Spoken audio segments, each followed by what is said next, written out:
It is generally a good idea to remember to turn on, unmute your microphone. I've been blabbering on about 10 minutes now with the mic muted, but as I was saying, I figured out after last night's stream that we had mistakenly been going upstairs and healing deceased characters when in fact we had access to the Cure Disease spell for almost all of the duration of last night's stream, and I simply hadn't seen it yet, but it's sometimes the way things are.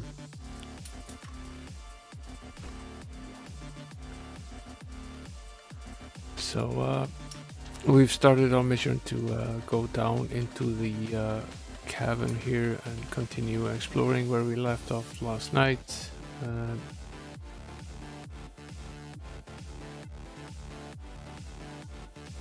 There are quite a few spawning points in this dungeon where you always end up in a fight with a monster. This is the third one so far, and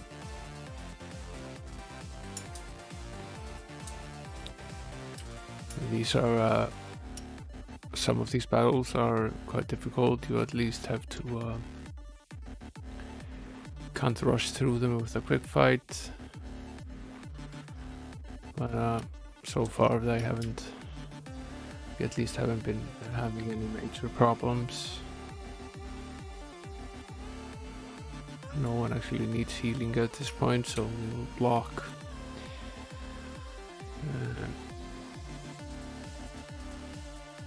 Well, the plan for tonight is to finish this dungeon and try to figure out the riddle on the wall upstairs. I'm hoping there's a hint down in the cavern as to how to solve it.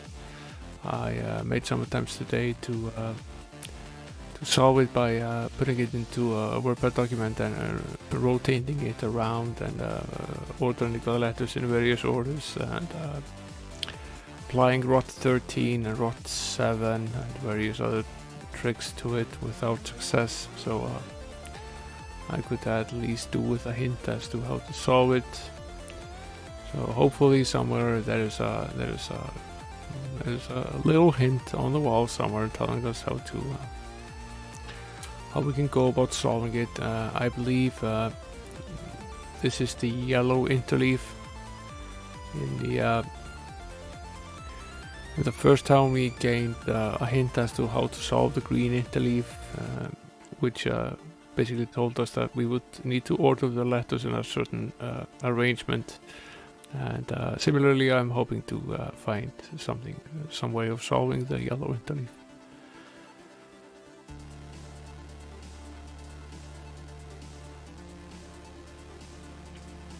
But since you couldn't hear me earlier, welcome to the stream.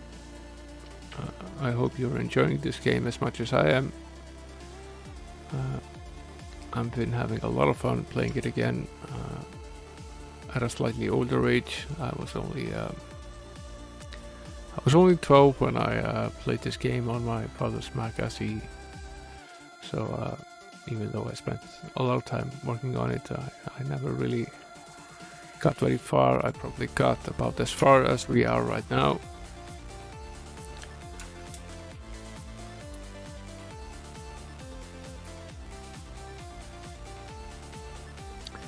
I've turned off the in-game sound. It tends to be mostly just during combat, and it's also pretty loud when it goes on, so I find it somewhat distracting. So I'll just put some music in the background instead. There's nothing here except an ankle trap, but perhaps there might be a secret wall here somewhere. There also might be some way of getting it to this from the other side as well. So we haven't really completed looking around here.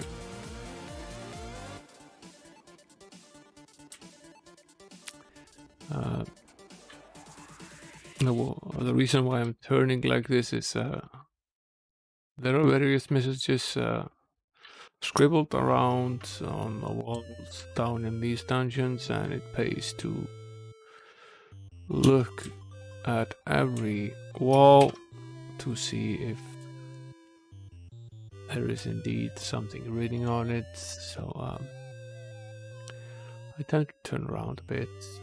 There's a fairly large area here which isn't exposed, which must have an entrance here somewhere.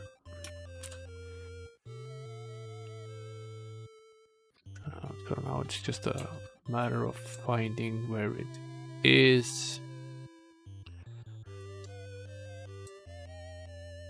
And here it is.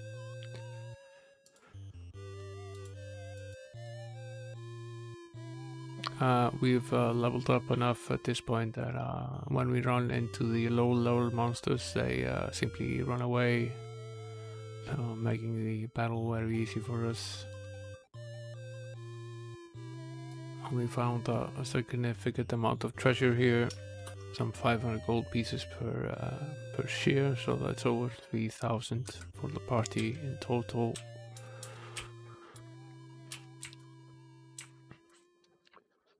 And some decent armor items as well, although they're not better than what we're currently equipped with.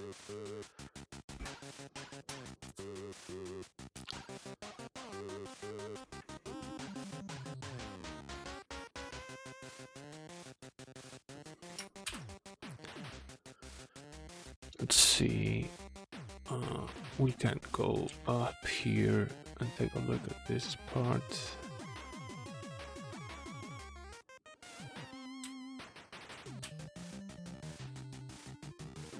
It actually doesn't appear to be a lot in this room, although it's fairly big in size. We haven't found anything yet.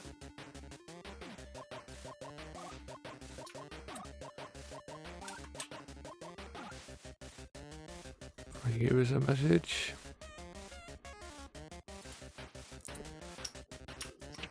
Etched in mud, a message on the floor reads, "Look in Castle Cavern at X612 and you will find the Earth Disk."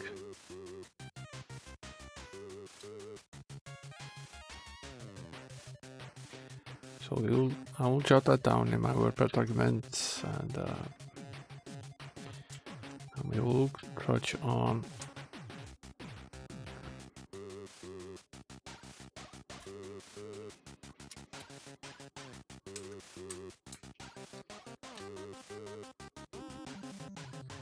Thieves Guild, says the marking on the door. So here we have 8 ninjas. They can be difficult because they have a special move where they can, with one move, make you unconscious. So it helps to try to take them down as quickly as possible.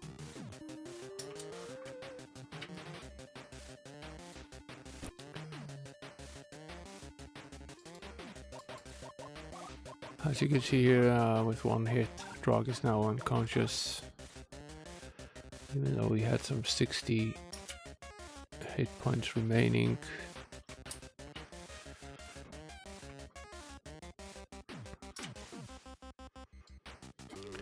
That's okay, we can cast a power cure spell on him and get him back. Magic doesn't seem to work very well with these, or at all. They're hard to hit.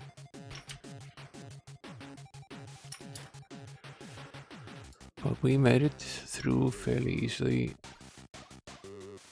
And now we need to unarm. We found something called the Exacto Spear +1. I assume that's a magical item. I have a webpage here with every item in the game, which I keep here next to me, so I can look these items up when I come to them. Exacto spear is here somewhere.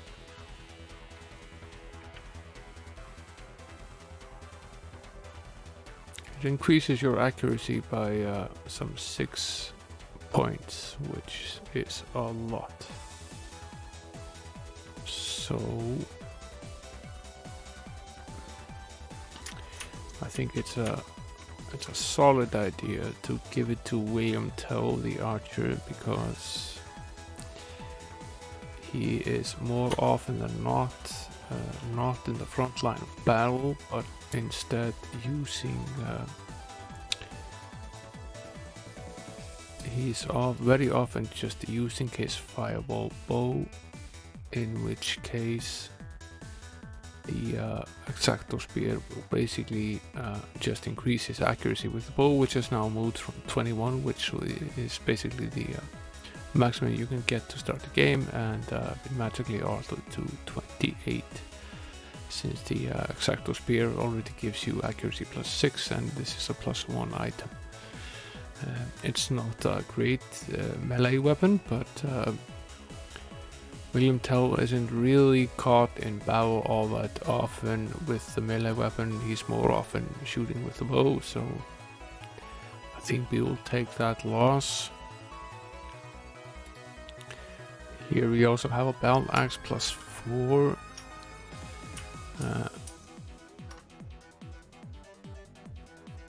I'm wondering if that's a better weapon than what the Barbarian currently has, and it's not. It's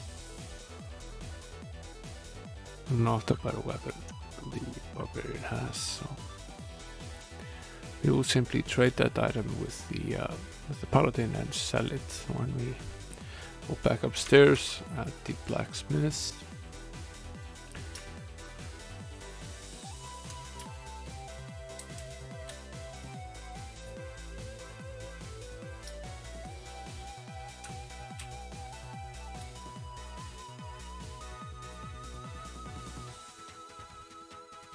This is a similar point in the game as we had yesterday when we met the Master Thief, and he promised to train us in the finer points of pilfering or thievery for 200 gold, and this time around it's 700 gold. So the question is now, is this another scam like we had yesterday, or are we actually going to benefit from doing this? I'm willing to risk the 700 gold, because if he actually is able to raise our thievery percentage, that's actually very valuable and worth far more than 700 gold. And worst case scenario, we lose the 700 gold, and we've already gained far more than that just on this run to the cavern, so I'm inclined to accept here. And it says you feel more street smart, so this is not a scam like the previous one. So our thievery is now at 57%, so we gained a few percentage points, which is solid enough and well worth the 700 that we paid for it.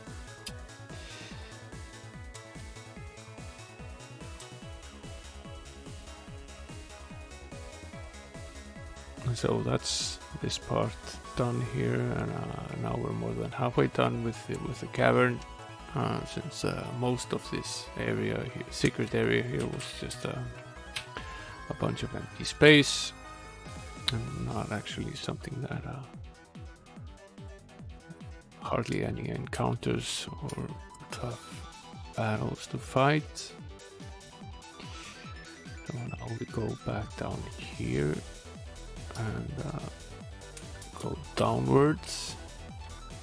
There's nothing here. Okay, now we've closed down this corridor, at least for now.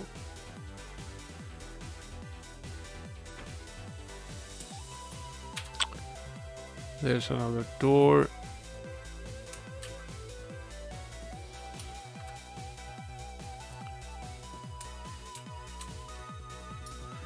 And And we've come to a circle here because this is now a door which adjoins the room which you go into once you go down into the cavern. This is a battle with an arachnoid.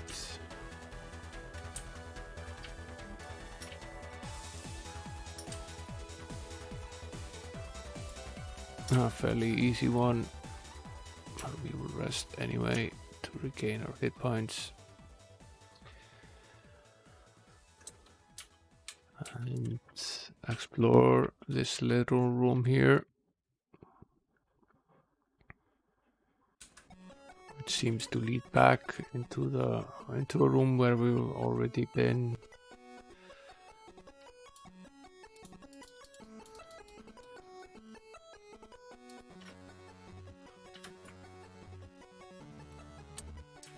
I'm playing this game on an emulator called Mini VMAC for I'm using the Windows version of the emulator, and it's been fairly solid so far, no stability issues, and it appears to be pretty fast and easy to use.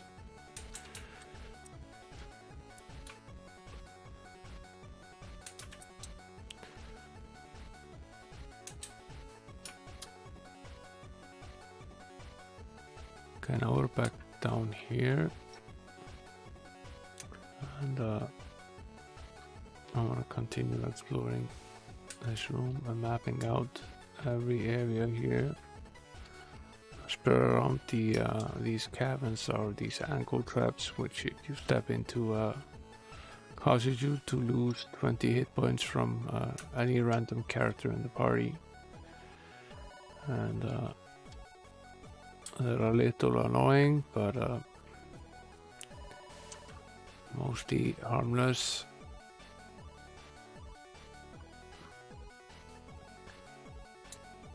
Here's another door. Good thing that we are a fan of the doors. And more arachnoids. Now we can simply just melee to death here. We have some poison members of the party that it's probably a good idea to cure at this point before they end up dead.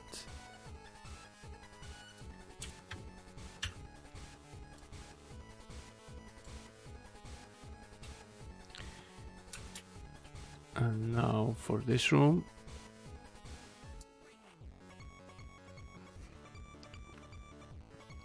Another little hint here written on the wall.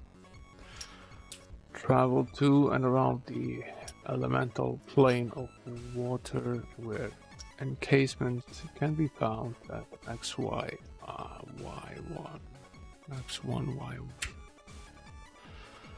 Okay, and that's a task for a later date.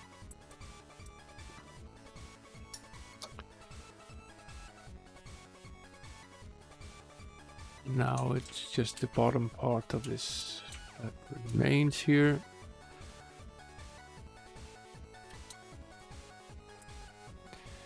Five gnomes are sitting here in the corner, potentially guarding the entrance to some secret area here. This is a pretty big treasure, 1,000 gold per shear. And some weapons, including a plate armor +2, which is worth a bit.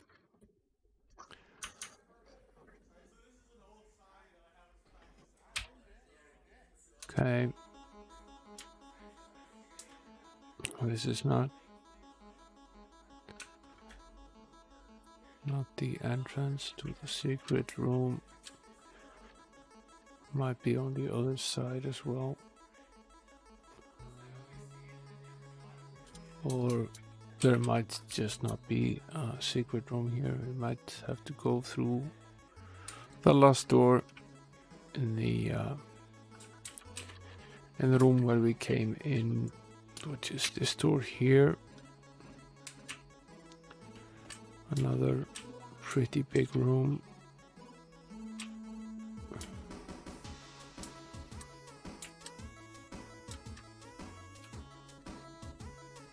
And another ankle trap for my amusement.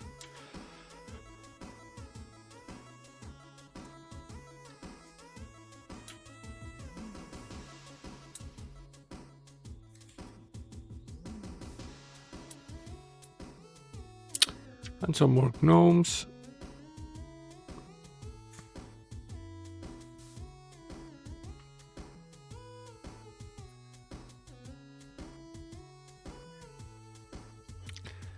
Nice and easy, the gnomes at this point in the game, and they leave a fair bit of treasure behind. So good battles.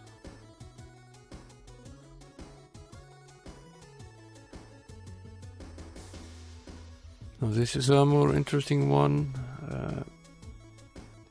A mix of various monsters here.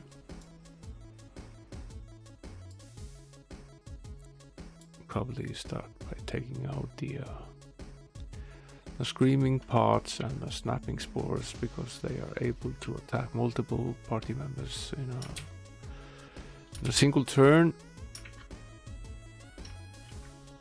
It's good to take them out first.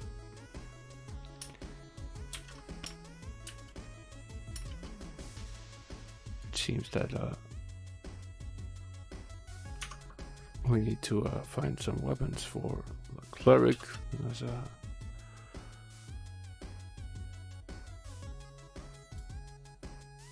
we need to probably figure out some way of being able to use him in range attack at some point. We have a poisoned member, and a good idea to cure that now before we rest.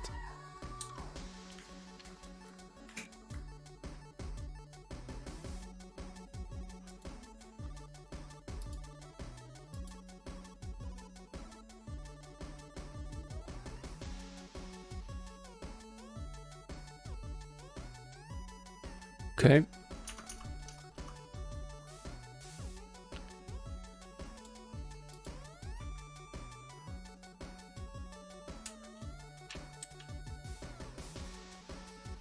And of course, an ankle trap. And we've now explored this part of the area, and there are 2 doors remaining here. I think we'll take the downwards facing one first.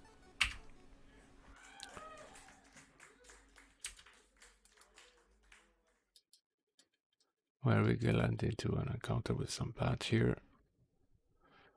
Fairly easy battle.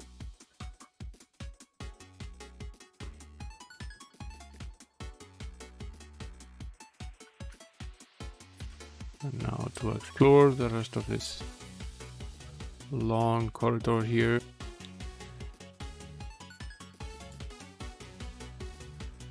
Foul smelling zombie hands you an admit 8 pass and says, "This will help you in Korak's Cavern." Okay, so this is a magical item that will help us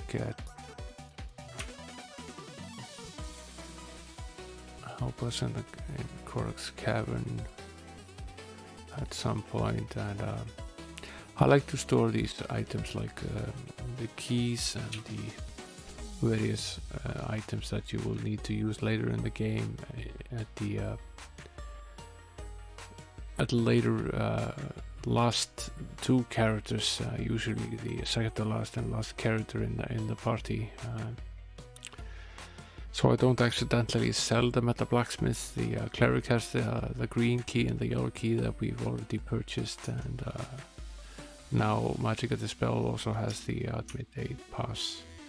I also carry around some magical items which can come in handy if you run out of spell points, like the Super Flare and the Dove's Blood and the Dog Whistle. These are items which you can use to cast a spell even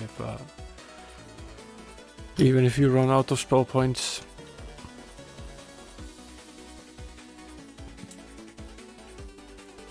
The dog whistle is a particularly useful one because it casts a spell called Guard Dog, which allows you to arrest a party in some circumstances where it's very dangerous to rest and the game wouldn't otherwise allow you to rest. And if you're out of spell points, that's the only way to recuperate the spell points is by resting, so it can actually come in handy and save you from death at some point.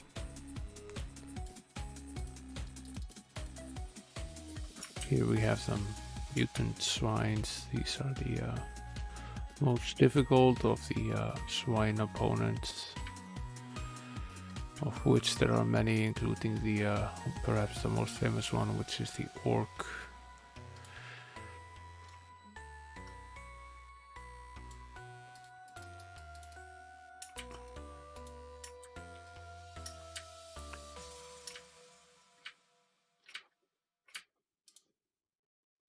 But we are making pretty good progress here. The swines, only 2 of them remain, and they're dead. We found no treasure.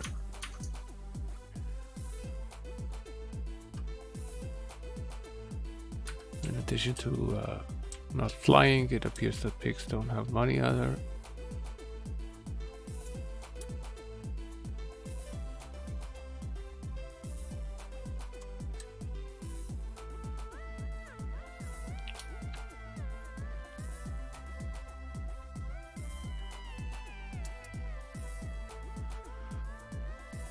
And here is a door, potentially leading to the last room in this game. In this cavern, I meant to say. And these are some warrior boars. These appear to be slightly more difficult than the swines. They have 60 hit points, armor class of 11, okay. They can take a fair amount of beating. But, we have a fairly strong cast at this point, so we can also deliver some beating of our own.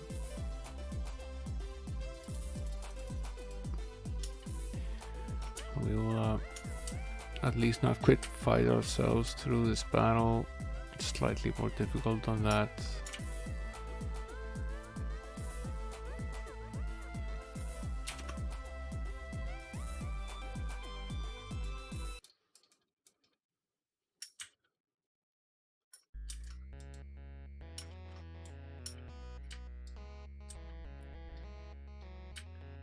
If you're wondering what the music is that we're listening to, that's the chiptune channel from Pretzel.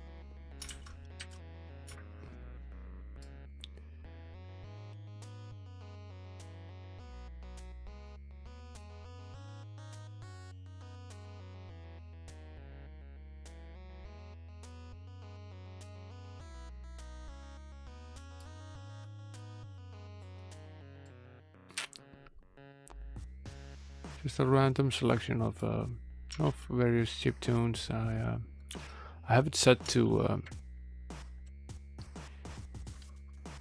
not include any music that has any lyrics in it, so it's basically just instrumental. And all of these tunes are safe for Twitch, and they're also safe for YouTube. But I have the there's this little switch you can turn on, which makes sure that you aren't playing any music that will be blocked by YouTube either. So I can upload the awards from these streams to YouTube as well without having to worry about them muting the music out. And I pay them a small fee every month to be able to stream the music, but it's worth it to make sure that it's legal and that you aren't in danger of having your stream muted or the words muted when they're uploaded. Now we've actually explored every little bit of this cavern, so we found some hints, but we found nothing to help us solve the riddle on the wall upstairs, and we found nothing to help us figure out how to get into the snow beast lair. So I assume that's something we will figure out at a later point in the game. I write all of these riddles down in the WordPress document, so I can come back to them at a later stage and figure out if we've solved them or not. The hints and tips for various locations in the game are scrawled around, and we've received many tips in this dungeon which don't apply in the game until at a fairly late stage. So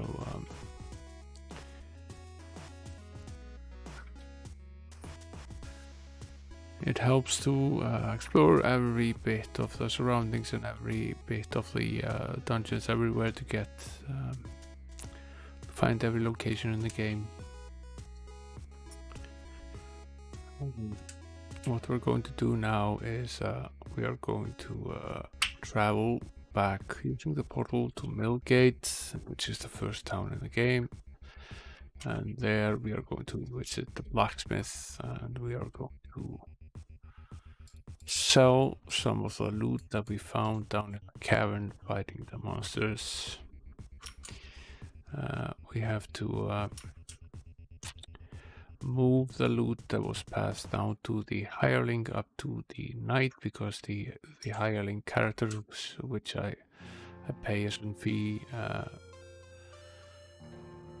189 gold a day at this point to join the party.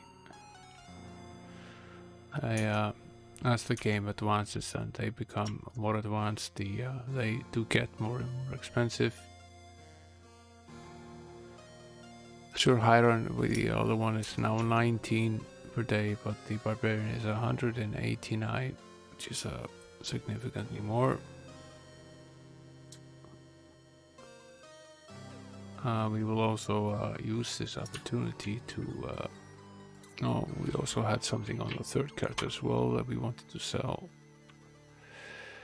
We will use this opportunity to stock up on food before we leave to the outside. And we will visit the training grounds as well to see if we are close to leveling up. And we are still quite a bit off. 10 to 20,000 from leveling up any of the other level 7 characters. Now we will sign into the inn, which is the only way in this game to actually save your progress. And we will head to the outside.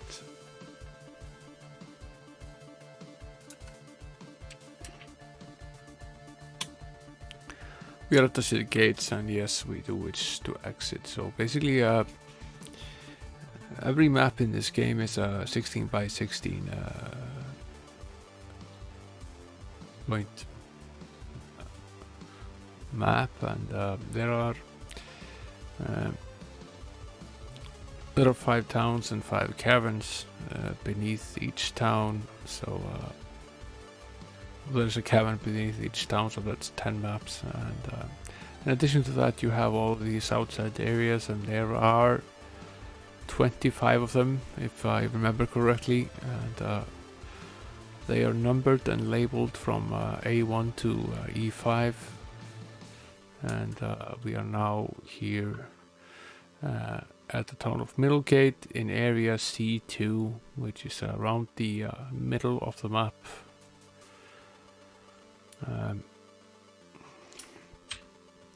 When you're traveling outside, there are 2 skills which are useful. One of them is the Pathfinder, which allows you to traverse thick forest areas, and the other one is the Mountaineer, which allows you to climb some of the higher mountainous areas. And you can get fairly far ahead in the game even if you don't have these skills, but you won't be able to travel to every square and visit every place in these maps without these skills. Greetings, I'm your guardian Pegasus. Welcome to the outer world of Crown. Beyond these town walls lie dangers and wonders. Should you discover my name, I will help you once per year. Seek me out in the ice tundra. Okay, we'll write this down.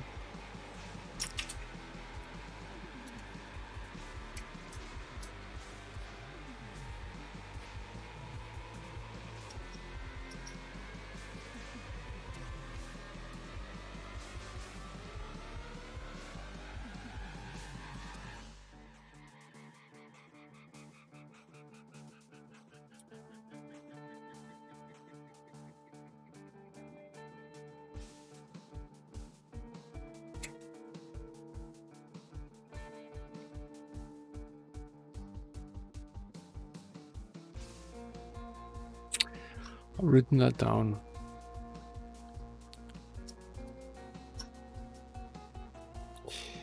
So we can continue. Right now we're basically on the road. We haven't gone anywhere else. This sign says Castle Pinehurst. I'm very interested in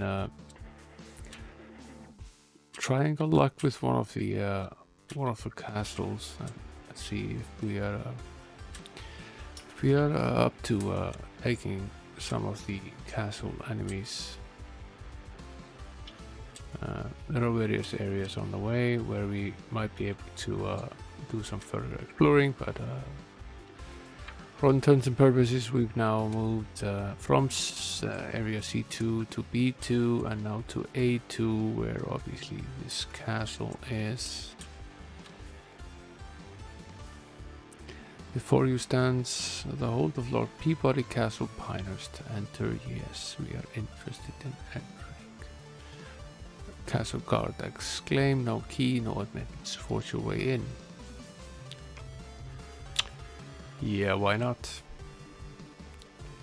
We have 6 of these castle guards. Let's see if we're any match for them at this stage of the game.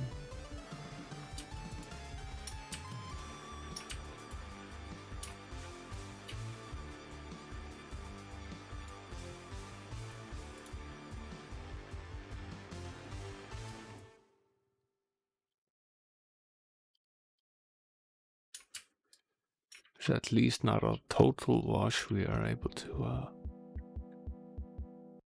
to get somewhere in any case. We aren't doing too badly actually.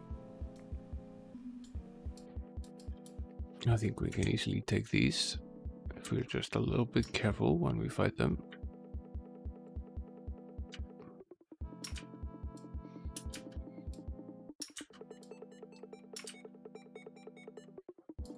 Some 2,000 experience points, and we gain entry to the castle.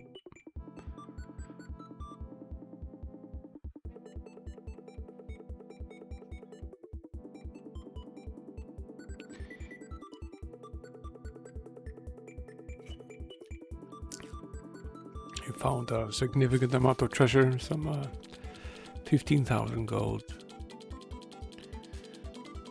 and some weapons as well, but the end result was that our thief, which opened the chest, wasn't successful in disconnecting the trap and ended up dead. So now we don't have a robber anymore. So we should hike back to town, cure him up, and return. Probably a good idea to remember to save rest before opening the chest. It's been a while since we've opened a chest that was difficult enough that we faced a real danger of dying when opening it, but that is apparently the case now. So we will heal him, save the game, go to the blacksmith, sell some of this stuff that we found here, and probably save again. and then leave town again and make our way to the castle.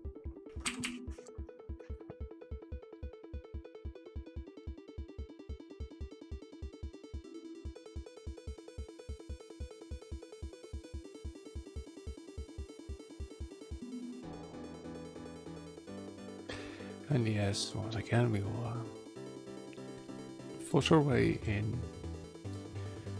So much for knocking.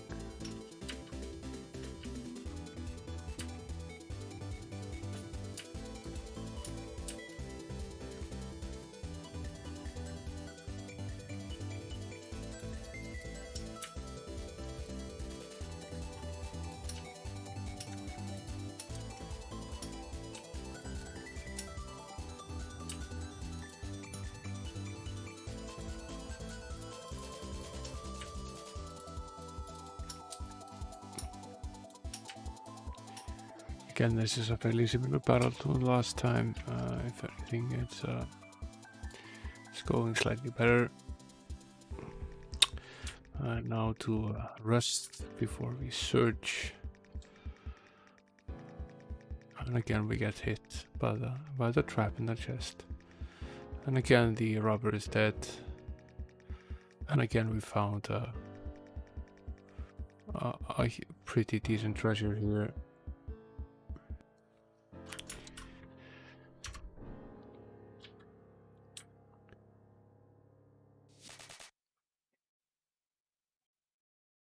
It's fairly difficult to proceed with the thief being dead.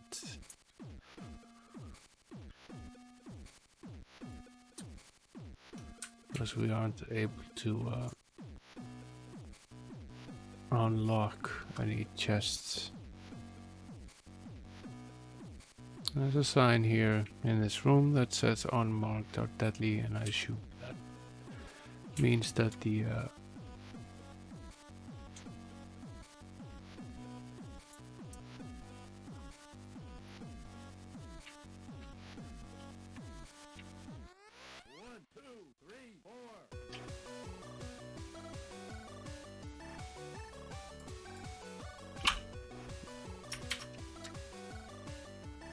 okay, so there's a little message here scrawled on title of these doors. Beware the time traps, as the world will end in the year 1000.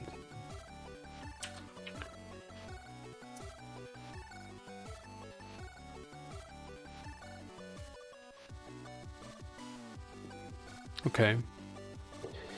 All of the unlabeled doors are dangerous, they said. Which would then mean that the labeled doors are in fact not.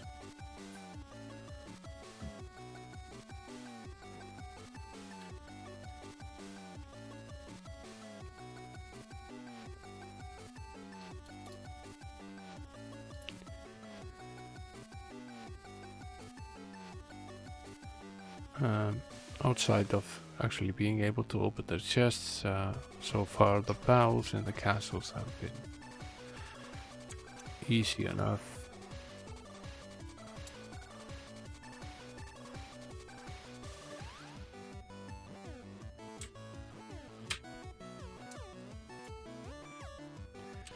This is not a labeled door, but it's not in that room either, so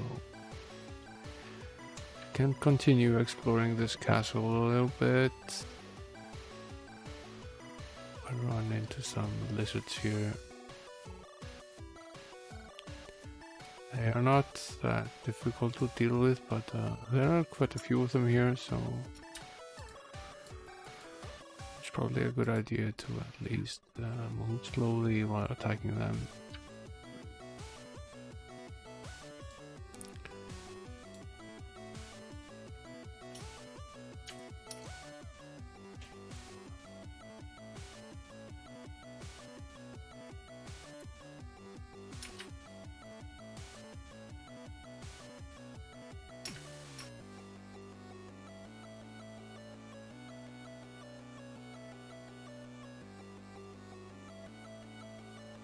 And It's a good idea to cast some heal spells right now. Although this is going fairly well. I don't think we're in any great danger of dying here.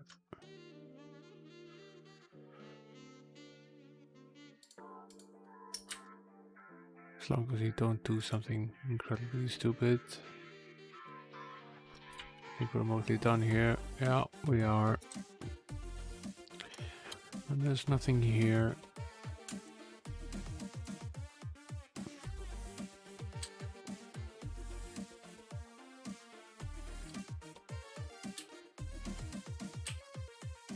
Once again, I'm turning around to check every wall for a message.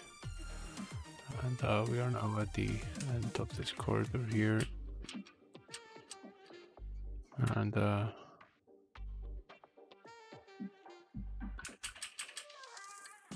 we'll need to proceed down the down towards this end of the corridor. Here's a message for us: to win the Queen's Triple Crown, take a black ticket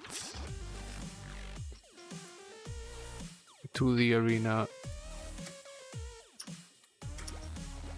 Monster Ball, and Colosseum. After victory has been achieved, return for your reward. Okay, that's good to know. The arena and the Monster Ball we already know. These are areas in Middlegate and Sansobar where you can take part in a monster bashing for cash prizes, and obviously you get experience points as well. And to take a part in battles in the arena, you need a green pass and a green ticket, and to take part in battles in the Monster Ball, you need a yellow ticket. And I assume the Colosseum is in a town that we haven't explored yet, and this suggests that you should buy 3 black tickets from probably the last town in the game, and use that black ticket in the arena, the Monster Ball, and the Colosseum.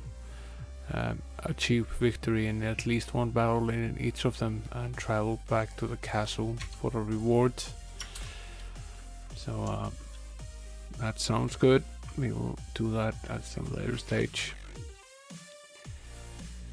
Suddenly your party is moving very slowly, yet everything around them is moving very fast. By the time you notice what has happened, a year has passed. Okay. So basically each time you step into this square,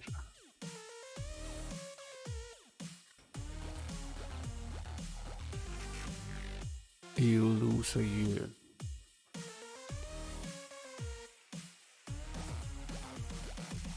And in the next square after that, there is a teleport. So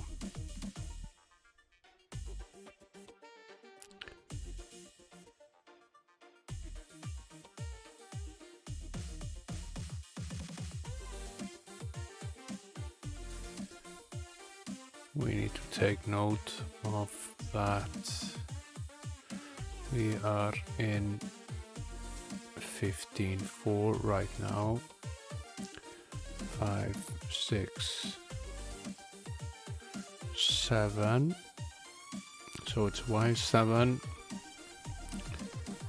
And this is X13, 12, 11, 10, 9, 8, 7, 6, 5, 4, 3. So it's X3, Y7.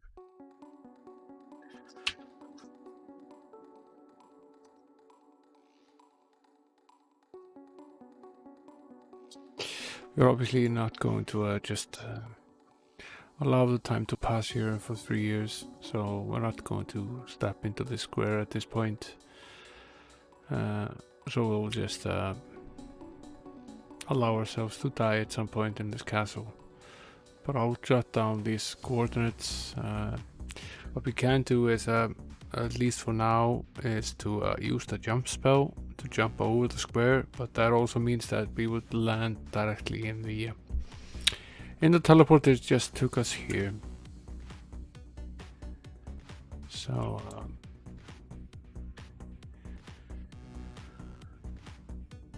which leads back to one of these doors here, I assume.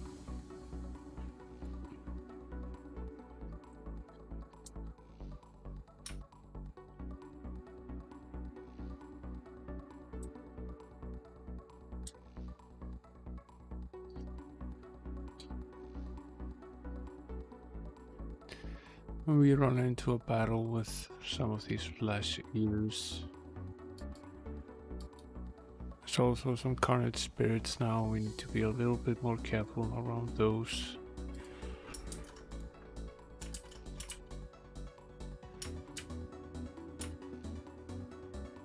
Let's see, we'll use the turn on that spell, which will get rid of some of them at least. Carnage spirit is a pretty difficult beast. He's immune to melee attacks, and he will strip your spellcasters of their ability to cast magic, which makes him extremely difficult to kill, because if he manages to get you down to the point where you can't cast any spells, he becomes almost impossible to kill. The only member of the cast that has a weapon that works against them in a melee combat is the archer, because he has a bow that has magical properties. So he's able to do damage to monsters of this level. But he's also the only one, so if he's the only one beating on them and there are many of them left, that's a massive problem. The other side of the coin is that the Carnage Spirit doesn't really do a lot of damage to our characters, so he's not likely to kill us before we get a chance to kill him. And we'll just go very slowly, because as you can see, we're barely making a dent in his hit points, unless now we're in a situation where the sorcerer has been reduced to a point where she's incapable of casting anything except a simple spell. So now basically the only one that is capable of fighting him is the archer, but that will do. Oddly, being a robberless in this capsule has proven to be absolutely no problem at all, because there are no treasures left by any of the monsters here, except for the castle guards at the start of the level. So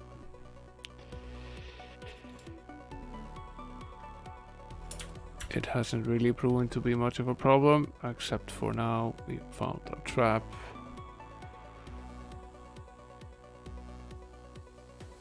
I'm thinking of having the knight open a chest, since he has 81 hit points. That ended up okay, although we took quite a bit of damage.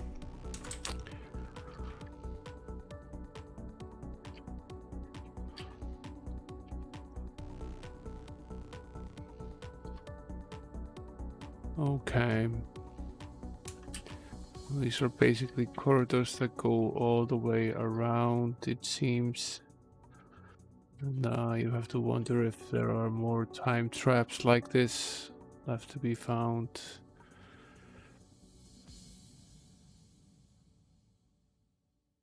No, we're dealing with ninjas here. I only saw the muggers to start with.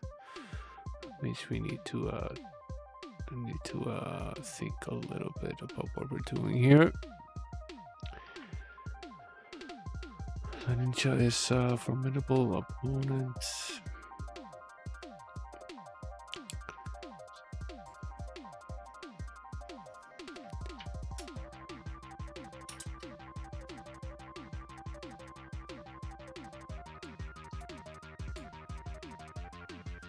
Oh, we're very dead.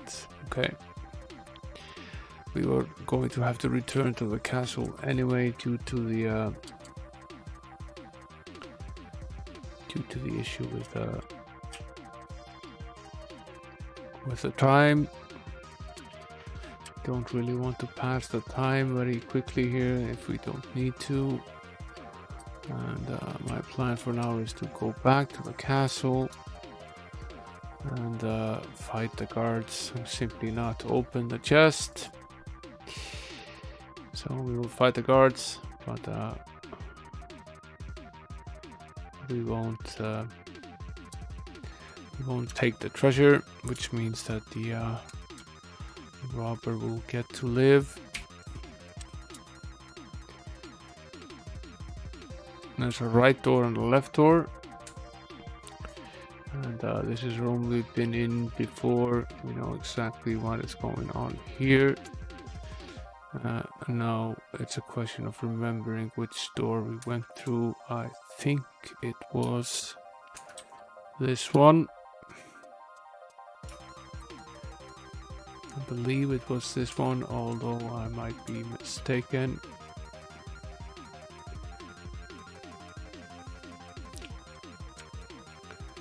If I had some sense, I might actually go back and take a look at my recording, but that's sort of cheating.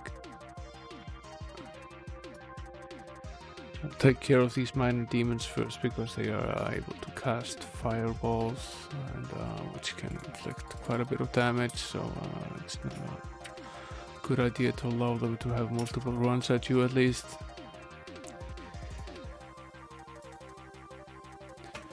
This was in every other way a fairly easy battle. So now we will travel downwards this corridor. Fairly sure this is not the... So now we're at X2, Y11. Okay. This is the same door, we just jotted the coordinates down wrong, I believe. So now we're on X2Y. Yeah, okay. This is the same message that we got previously. So the next square is now the square that has the time travel in it. So let's see, do we have the jump spell at this point? It's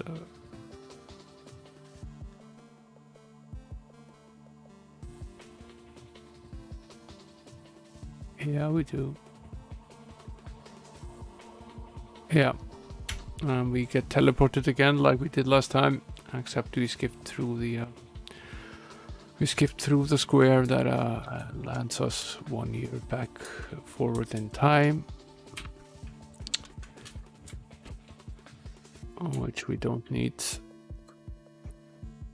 at this point in the game. Perhaps at some later stage in the game this might prove be beneficial to us, because we want time to move a year ahead, but right now it's not. It's obvious that this is a secret area here that must therefore have a secret entrance, and this is another teleport. So to jot down the teleports, there's a teleport at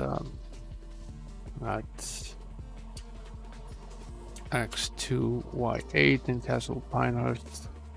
That takes you to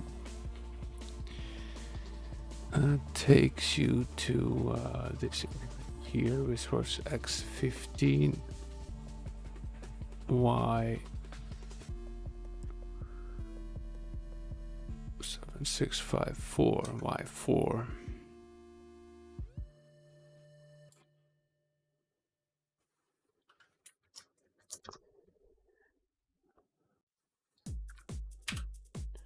Right, 7, 6, 5, 4, yeah. Then there's another teleport here at X14Y6. That takes you to, where are we now? X11Y7. Okay.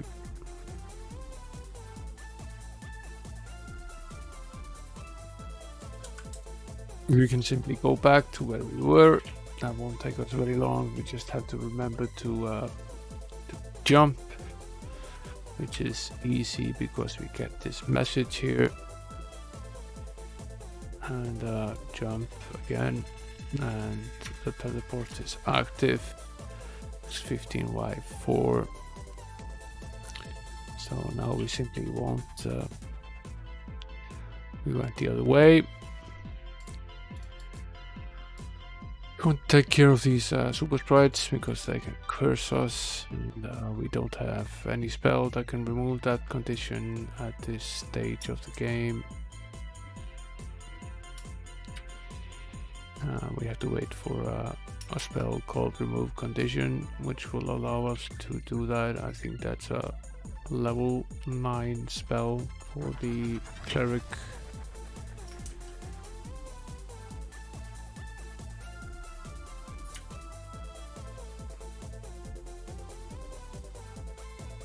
Remove Condition is here on the level 5. So we will gain access to level 5 spells once we reach level 9, which is the next step for the Cleric, but he needs a fair amount of experience points to get there. We just leveled him to level 8 in the previous run. So this fight is going pretty well so far. I haven't managed to curse us yet.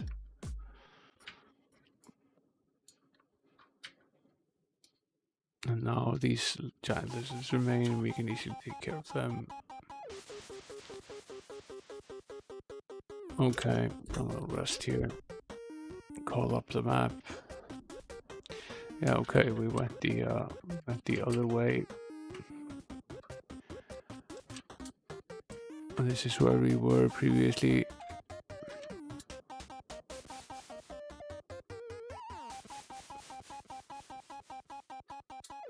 These are endless long corridors, so it's important to keep an eye on the map. It also becomes more complicated because we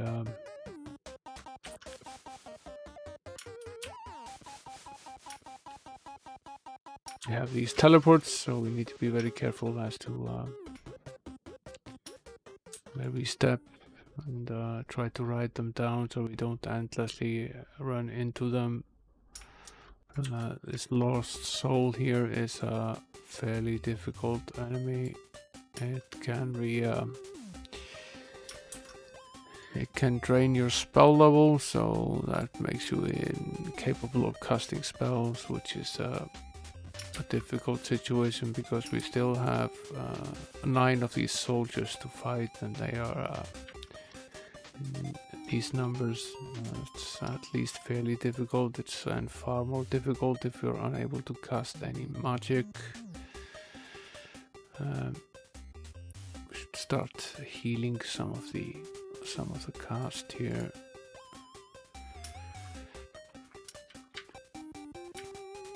And the sorcerer spell, the lightning bolt spell, inflicts up to 30 damage points to the up to 4 different enemies. So when we can't use that, that's obviously detrimental.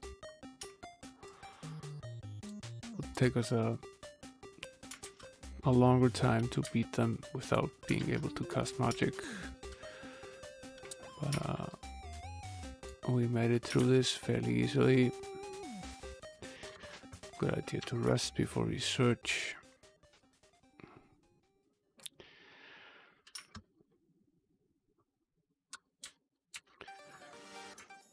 So now we're at X5, Y1.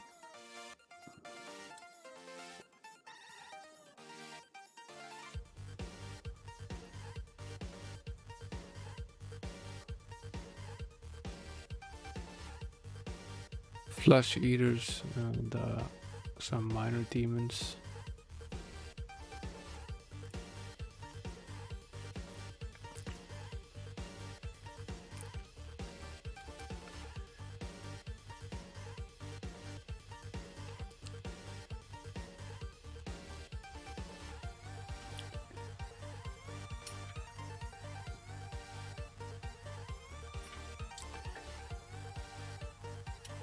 Minor demons is at least a little bit difficult because it has this ability to cast these energy blasts.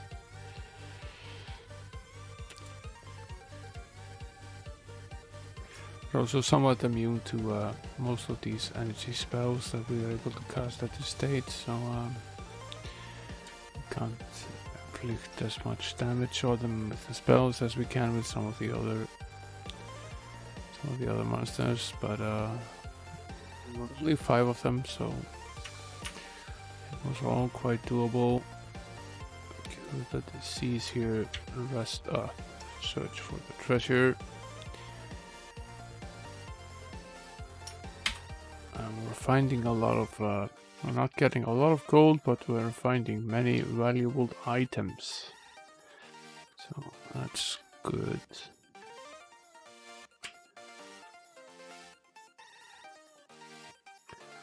We've almost gone a full circle around the castle now in these corridors. This is a very difficult battle, and I'm going to try to just run away from it, which we succeeded in doing, which was good. Should we leave? No, I don't think we should. I want to try this one again. I want to finish at least one of these before returning, because all of these spawn points for the monsters will come back anyway, and we will have to do all of these fights again. So I'd rather try to finish a full circle in one direction at least before heading back home, and we can then return and try our luck with another door. And now we can basically travel through all of this, but we're probably going to end up in another encounter here. Yeah, we will. This one is easier, although the phantasm is difficult.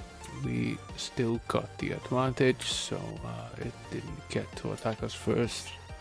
The phantasm is able to cast a paralysis spell, so it can make life quite difficult for you, because obviously when you're paralyzed you aren't able to attack the enemy, so excuse me.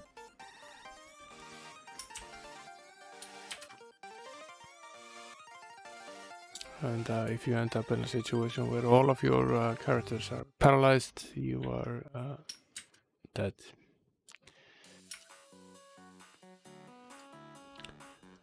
But we made it through this one fairly easily. These battles are somewhat based on the level of your character, and also based on the surroundings. It seems that much of this castle is fairly easy for us, but there's also an element of luck involved in all of these battles, so if you're unlucky with the roll of the dice in the game, you can end up in a battle that is very difficult or near impossible to finish. We now saw another of these small squares. I'm fairly sure that that's another teleport.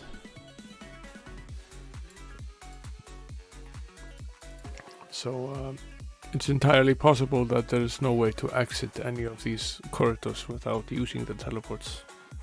So we will trudge on for a little bit, see if we end up in a dead end, or whether we just endlessly travel down them. Get rid of these skeletons by using the turn undead spell from the cleric. Rest up and use the map. Okay, we're now on the other side. So we have in fact gone full circle. I'm fairly certain that this little gray point here is another teleport, and that if we use it, we will end up in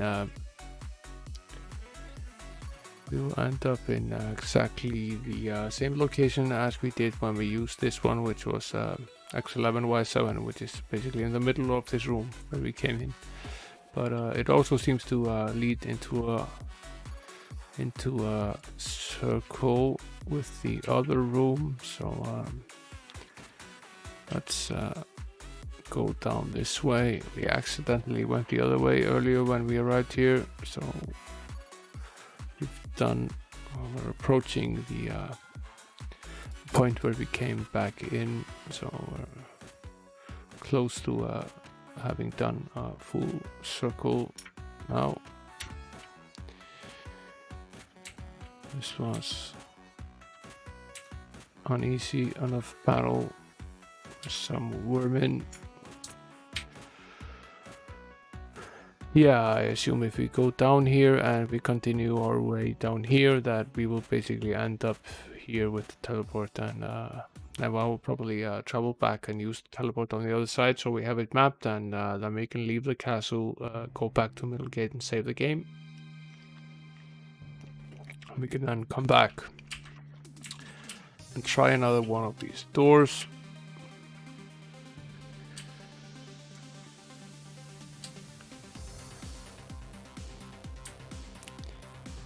Some more vermin, this time around these weird bats, which I assume are also... I wonder if they're actually undead, in which case we can try our luck with the turn undead spell. Yeah, no, they're not. They're just bats. They're very much alive and diseased.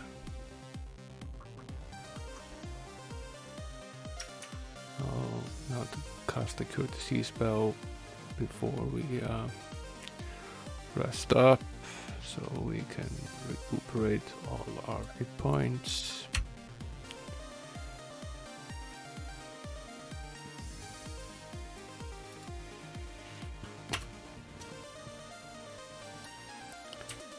Okay, and onwards we trudge.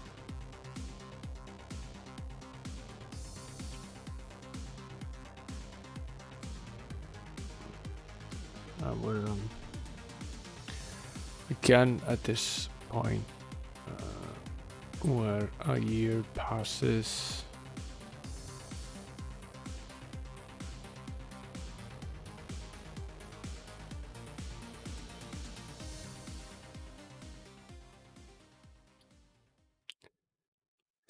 So what we want to do now is we want to write down the coordinates where this happened, which was x1y0, x1y0.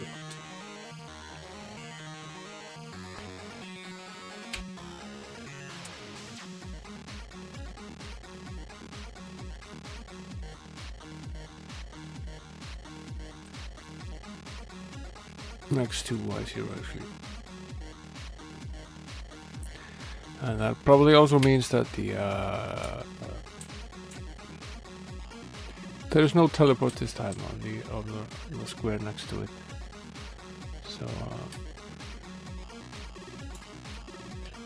we'll need to jump over this one as well, but at least we now know where it is. So probably I'm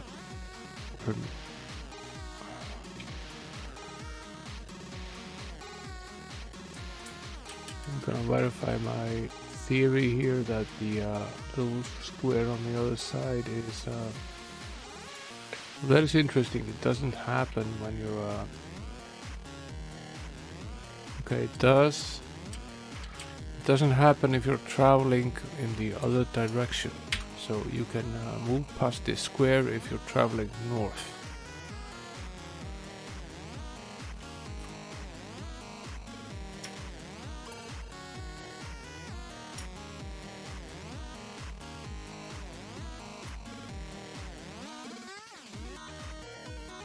If you're traveling south, it will move down by a year, but if you're traveling north, it will not. Or is it just if you're traveling fast enough? If you run through it, it doesn't happen, but if you step slowly, it does. Okay. So we can run past it. That's good to know. That's good to know. We will have to do that next time around. We come here again.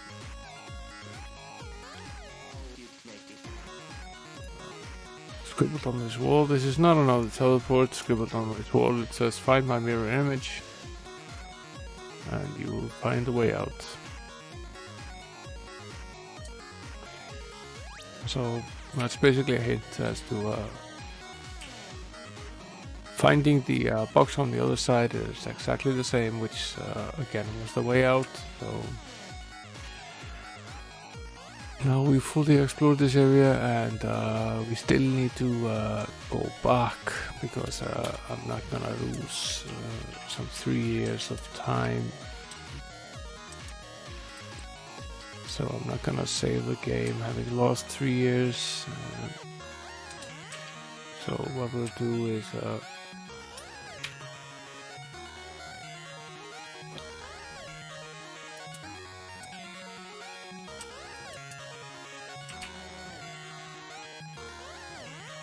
funny that it is a fact that if you are traveling south, they will always do this for you.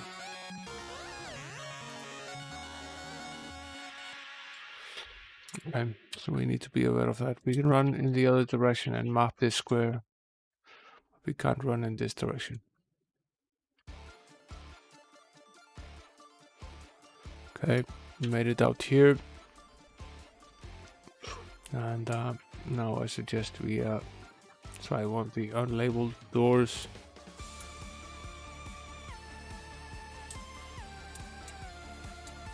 They are deadly, and that's good because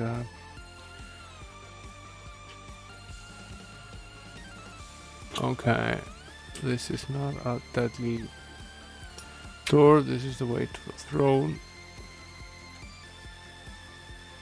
And we will visit that at a later stage.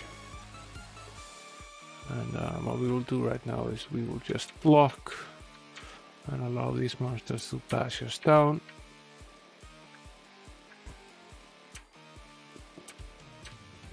And return.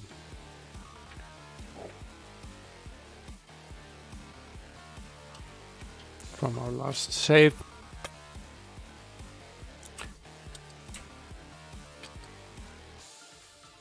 No one said this game was easy. It's from a time where these games were built to last. You were supposed to spend a long time playing a single game.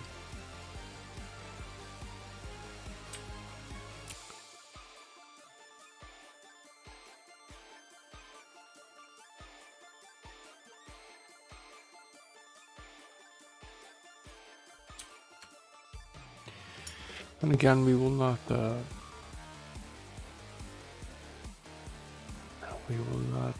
search for the treasure because I want to keep the robber character alive. And again, we will go through this door here. course, all of these, we will have to go through all of these battles again, which I was actually trying to avoid. Not much luck.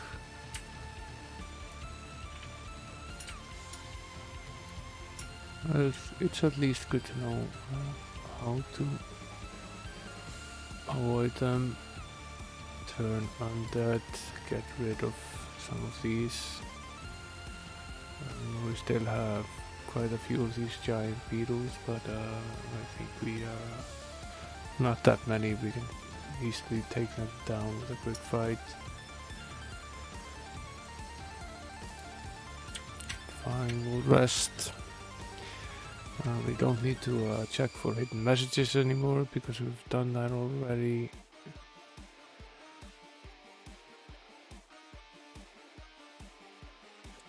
We'll move down here, down to this square, and we'll cast the jump spell, which will teleport us back to one of the locations that we had earlier. And we now know that we can go this way without time passing. We ran into some dancing bones here. They are not incredibly difficult, but they are mostly immune to melee attacks, so you can only really be taken down by magic. And they will usually focus their attacks on the magic casters in the party, but we can take them down.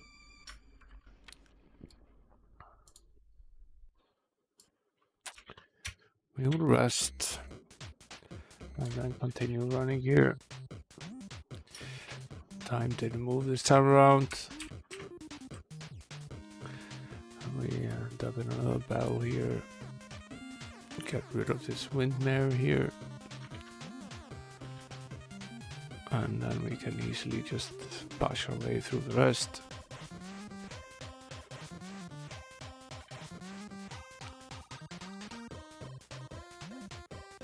A significant amount of treasure. 10,000 gold roughly. 6 times 672. So that's good. And we continue our path here. Some minor devils, only 5 of them.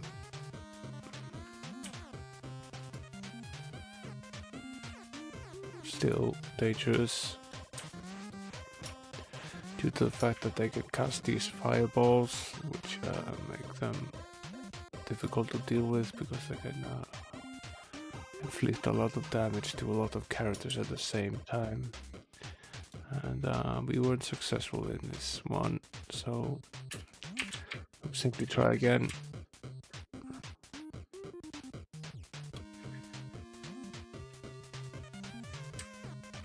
I think we missed the turn. No, that's the circus. Or we did not, in fact, miss the turn. So, once again,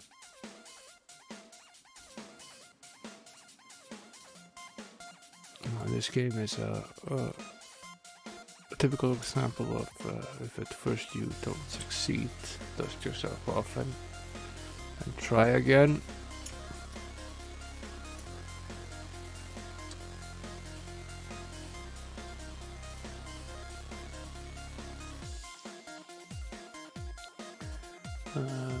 We have 3 of these iron wizards. We should take care of them first.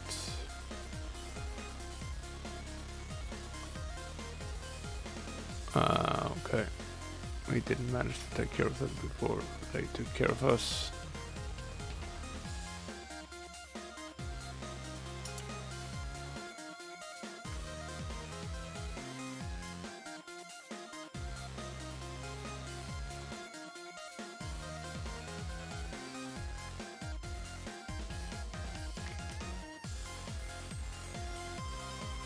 It's funny how these encounters, which are mostly random, can be very difficult in one turn of the game, but not difficult at all in another one. We went through all of these fights earlier without much problems, but now we've twice run into some very difficult enemies.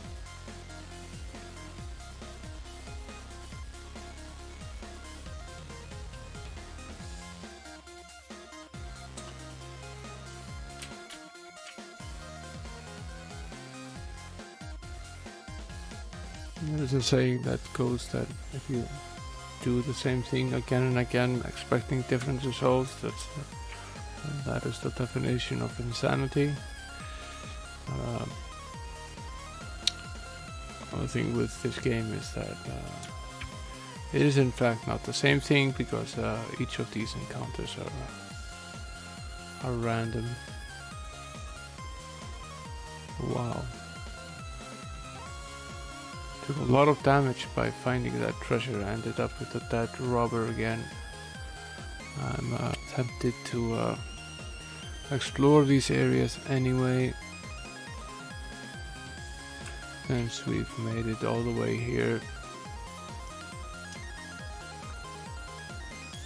With the jump spell and the teleport.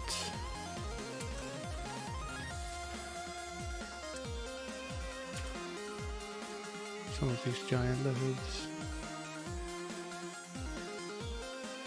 Some cursed corpses as well. Probably get rid of those.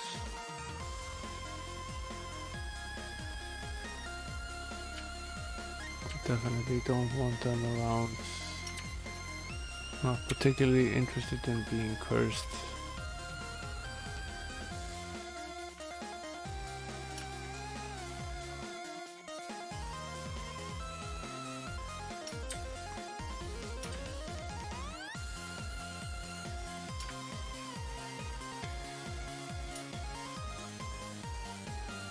Cast a bless spell, which is basically the inverse to the cursed state.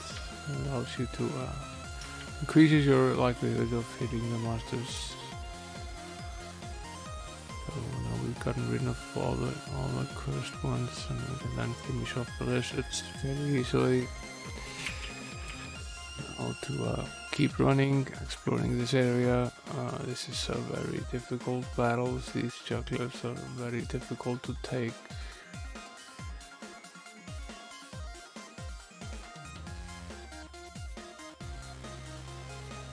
Or at least need to focus our energy on jugglers. Unfortunately, the juggler is also mostly immune to magic, so he will inflict a significant amount of damage because you can't take him down. So now the sorcerer is dead as well. The juggler also does, which makes him even formidable, is that he reorders the party. So he changes the order of the members of the party, which means that, for example, that's the reason the sorcerer is dead, because he was in front and got hit pretty badly by the juggler.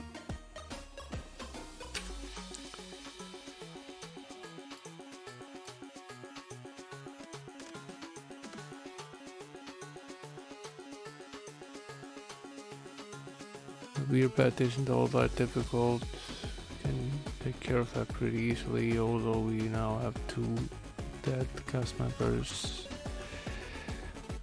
We need to get rid of the disease before resting.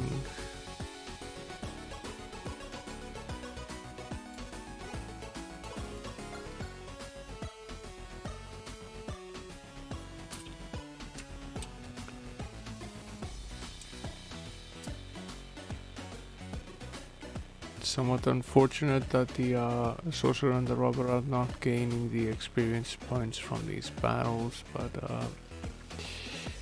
it's okay for now. Let's see if we can actually manage to finish this map here.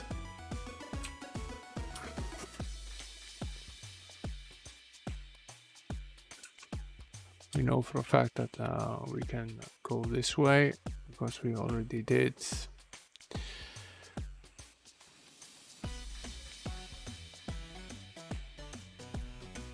We keep searching for the treasure, but I'm gonna leave it because we don't have a robber on staff, and chances of the chest exploding are fairly high. This was a difficult battle. It featured a killer Cavern, which basically attacks you and then explodes. So I'd rather not have that battle right now. So what I'm gonna do here is I'm gonna... Yeah, okay, we can't use the jump spell now because we lost the sorcerer. That is less than useful. It really is. It really is. Because we don't want the timer to advance here, and we can't go back there without going into the teleport, so that's not helpful. Let's map this area here. You can return at a later stage and go the other way to finish mapping this. Let's go through this fight and try to see if we can leave by another door and go back and restore our character's health and return again. Covered a significant amount now in this run.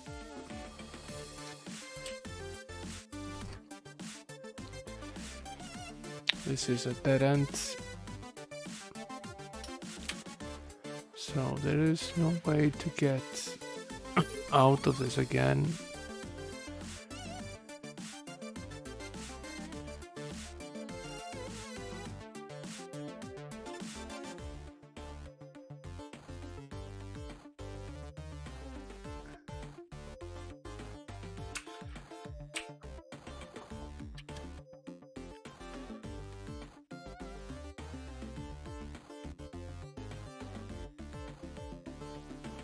Because once you enter through the doors, you can't go back.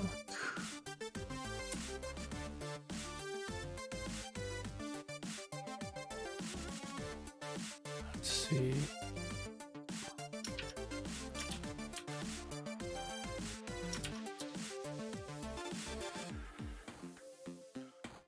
What we really need here is a backpack item called jump and hooks.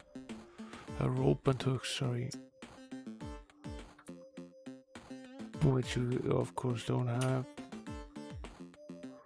Because that's the non-magical user equivalent of the jump spell.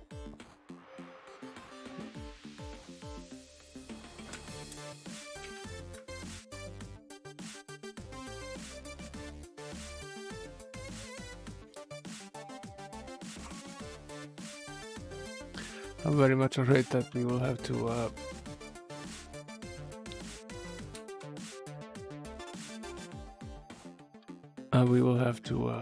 abandon this particular run as well, because we now lost a year.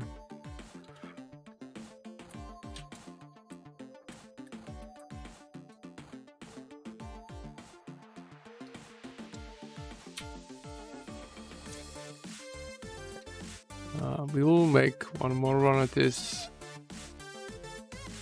particular door. I want to get this done.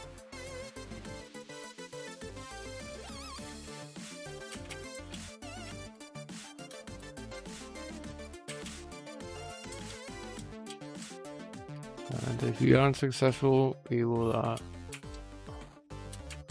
return at a later date when we've leveled up a little bit more and try this again.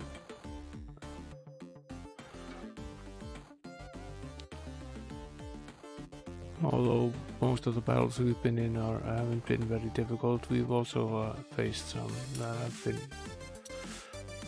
far more than we are able to handle right now.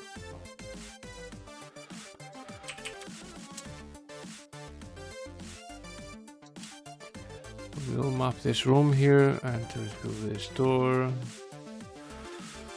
Insect plague, some giant ogres. This is not impossible. Take care of these insect plagues first. They swarm and can do a lot of damage. And we should focus on these ogres once we've done with the insects.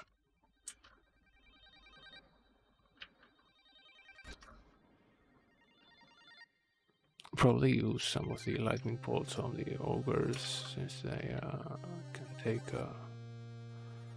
can take a decent beating, and they inflict quite a bit of damage.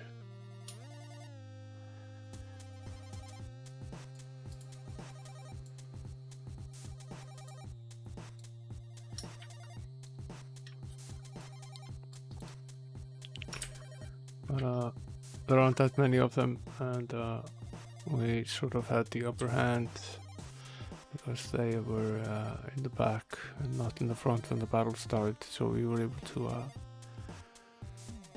able to beat up on them from range while they were waiting to advance, which helped us. Here we go. The robber is alive in this mission, so I think we should use him, find some of this treasure. And now we're back here, and now we need to use the jump spell and end up in the teleports, all according to the plan. And now we need to run down here, and this is a difficult battle. These Amazon women can take a lot of beating, and they also are capable of inflicting significant amount of damage. They're about the same level as the ogre that we fought earlier.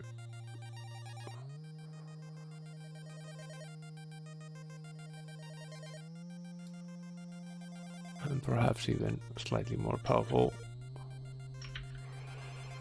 So the trick here is to try to keep our members alive so we can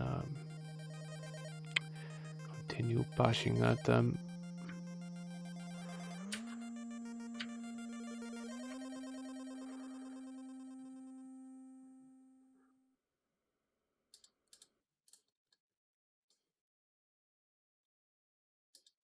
I didn't mean to do that, I missed, but that's okay. We survived and gained a significant amount of experience. Hopefully that doesn't kill everyone. It came pretty damn close to doing so. Killed the robber and knocked out most of the crew, but we survived. But again, without the robber.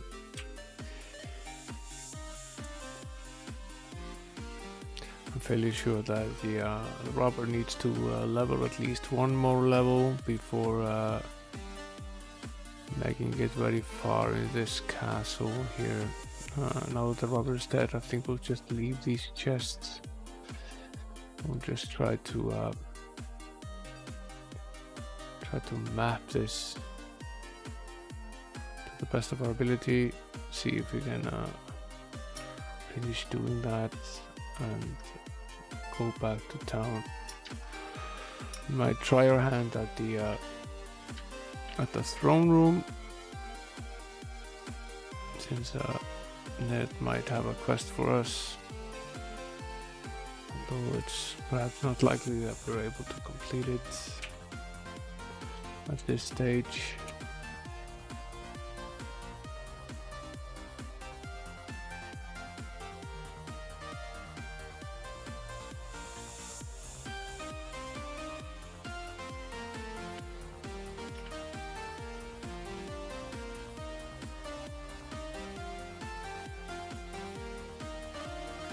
There we go. Not too difficult. I need to cure the poison before resting up. Some more of these souls.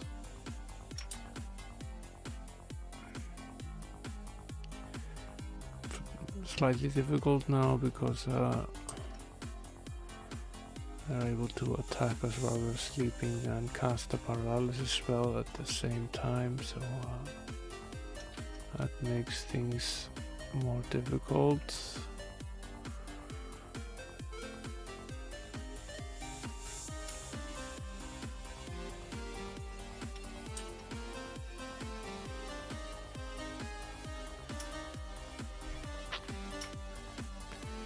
Might not make it out of this one alive.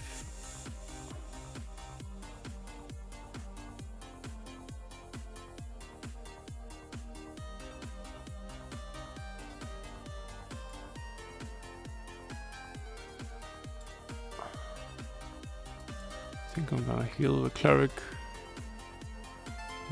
since if we're going to have any attempt at doing this, we need the cleric alive.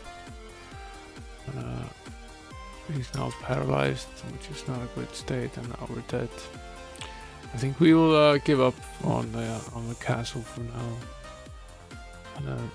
I don't think we're actually ready to move ahead to the castle yet. We perhaps need one more level to do so. So instead of doing that, I think we will go ahead and move to the third town and start working on exploring that instead. So we'll travel to Sansobar. Weirdly, the game doesn't seem to be entirely sure what the town is called. If you go into the Promised Portal and you take a look at the name here, it says Sansobar with a D. If you go here, it says the town of Sansobar. So, which is it? The inn registry also has the name without the D. So I'm going to assume that that's the correct spelling of the name. So we will go here and we will visit the Sirocco portal, which is over here somewhere. Where was it again? Where was the portal again? It's here. Tundara for 50 gold, yes. No, we're not gonna go back to Sansobar. So now we're in the third town in the series.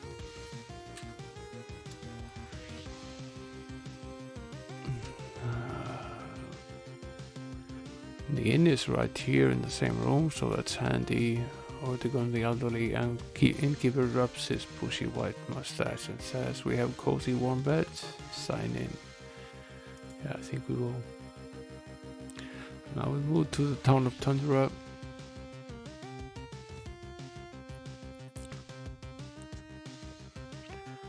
We should do a little light exploring here.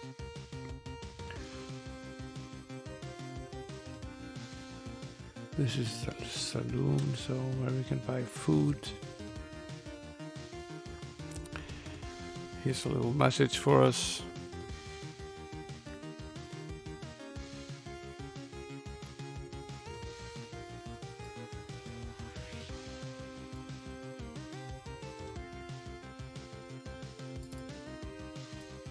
It says, in the gutter lies a one copy of the Tundaran Chronicle, reading strange disappearances and mutilations of innocent residents continue.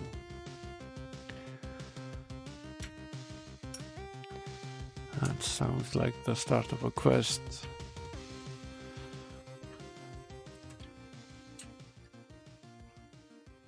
This is the weaponry, so that's the blacksmith.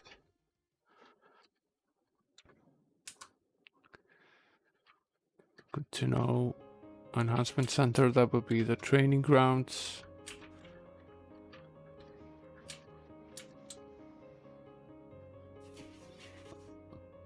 The cripple says beware of the snow beast or you'll end up like me. So the snow beast is in fact not in the town before, but it's apparently in this town somewhere. So I'll assume that at some point we will have to fight the snow beast. Let's explore this room here so that we have it mapped.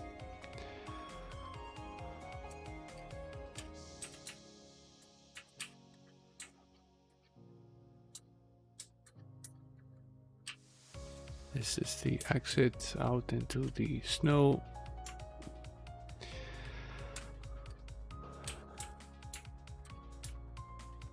The towns are spread around the outside landscaped area. And this particular town is in the A section of the map.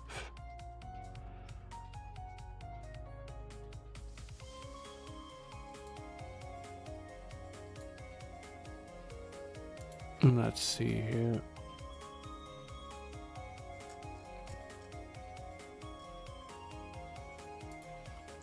Missing old Hannah, last seen wearing an emerald ring.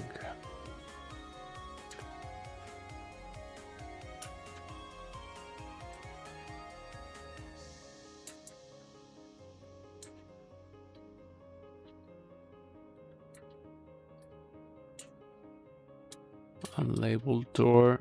Won't go through that just yet.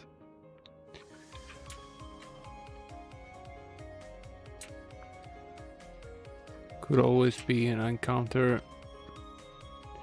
So there's a barrier here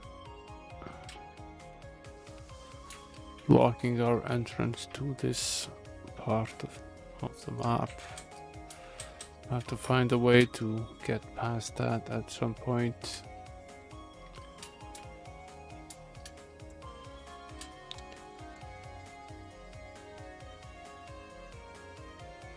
This one says monster freezing, authorized personnel only.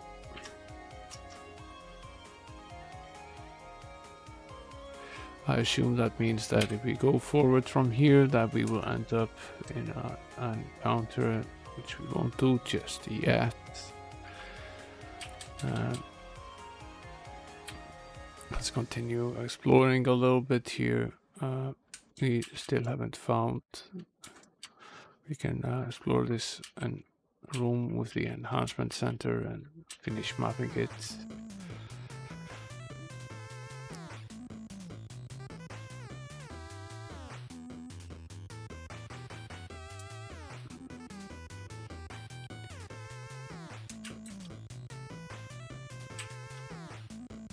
Here is the saloon.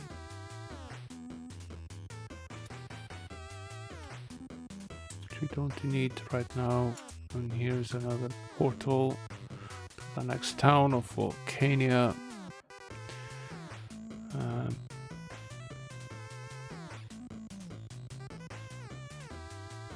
Oddly, we haven't been able to locate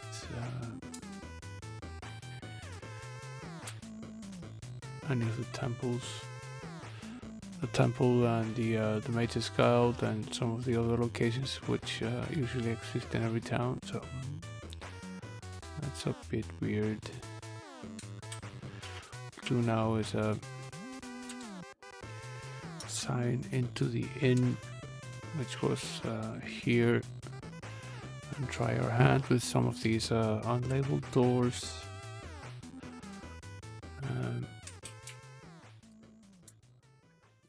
A Shivering Wizard sells lifetime membership for the Tundara Mage Guild for the lower price of 2,000 gold. Yes, we will surely pay. To learn the sorcerer spells in each town, you have to be a member of the Mage's Guild in that particular town, and you need to buy entrance to it. So And then of course you have to pay for the spells themselves, but the fact that we've been able to track him down also means that we are now, if we're lucky enough to find the Mage's Guild, we will be able to learn some spells. This was a difficult battle, which we probably could have beaten if we had paid a little attention to what we were doing, instead of just trying to bash our way through.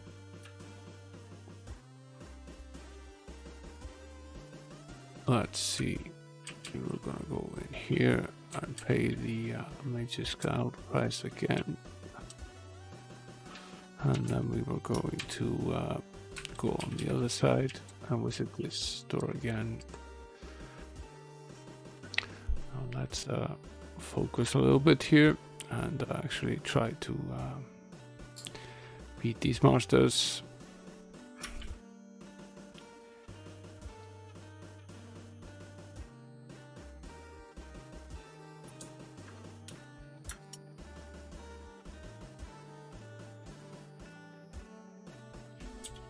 A decent amount of treasure, and here's another encounter. Lots of wraiths here.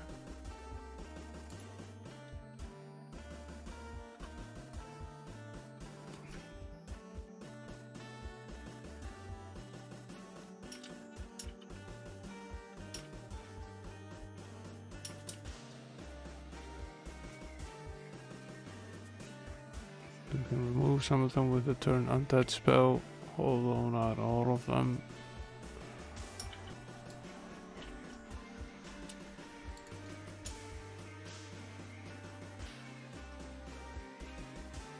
Possibly enough to gain the upper hand in this battle.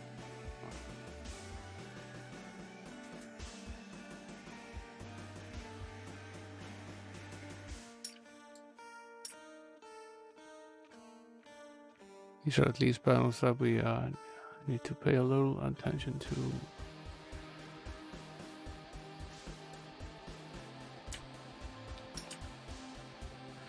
Wraith has a significant amount of hit points, so if we aren't careful, they kill us fairly quickly. And he's also able to remove some of our abilities, which makes him more difficult to beat. Okay, we managed to survive this, and there is obviously a secret chamber here, accessible somehow.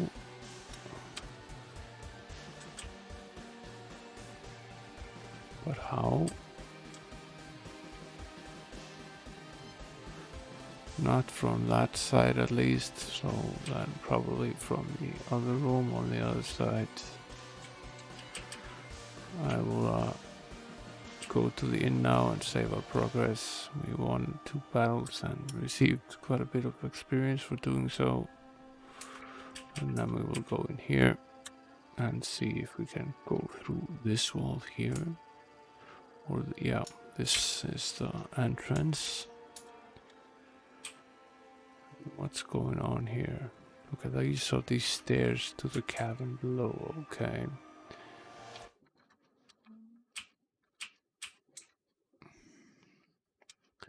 That's fine. We will save our progress here again, and then we will move right ahead to the area that was marked warning monster feces, which I assume is the rest of this town, because there's quite a lot missing of it. Yeah, we made it through this wall now. This town is a little bit strange. It's very different from the first 2. I guess that's nice. Sarrakan's denial. Unarmed priest shouts, fight for the cause, pay 250 gold to crusade. So each character in the game can have 2 different skills, which he can learn, usually for a cost, at a cost. And being a crusader is obviously one of them. So this is a skill we can learn and probably use to be able to take a quest at one of the castles. Here's another skill. Don't you want to haggle? Pay 1,000 gold to become a merchant. We don't need any of these skills yet, and while we aren't completely sure what it is that they do, I won't use the money to buy them. Doesn't mean I won't at some point, but at least not at this point. There are also skills in the second town map we haven't purchased yet. The only skills that we have purchased are the cartographer, which enables us to map automatically, and the mountaineer again, and the pathfinder skill, which allows us to travel outdoors. And those are obviously very useful skills. And in fact, 2 of the members of the party already have the cartographer's skill, because if one of them ends up dead in combat, I want the other one to be able to continue mapping. Here is the temple, a drumbeat and candlelight land, the temple, an order of tranquility, a priest offers help, accept, yes. The temple is the place for the clerics and the paladins to learn additional spells, and also useful for healing characters. We will donate to the temple, we don't need to, but I will anyway, and we will then learn clerical spells 3-1, 3-5 and 4-4. So 3-1 is a cold ray, 3-5 is lasting light, which casts 20 units of light and is useful in very dark dungeons or in particular areas of the game where it's completely pitch dark. So that if you move a square, the light will reduce by 1. So if you cast a normal light, you have to cast it again and again. This will basically cast 20 units at the same time. And then there was a 4-4, which is restore alignment. Okay, so if we end up in a situation where our alignment has been changed by a magical creature, we can restore it back. That's useful. These are useful spells.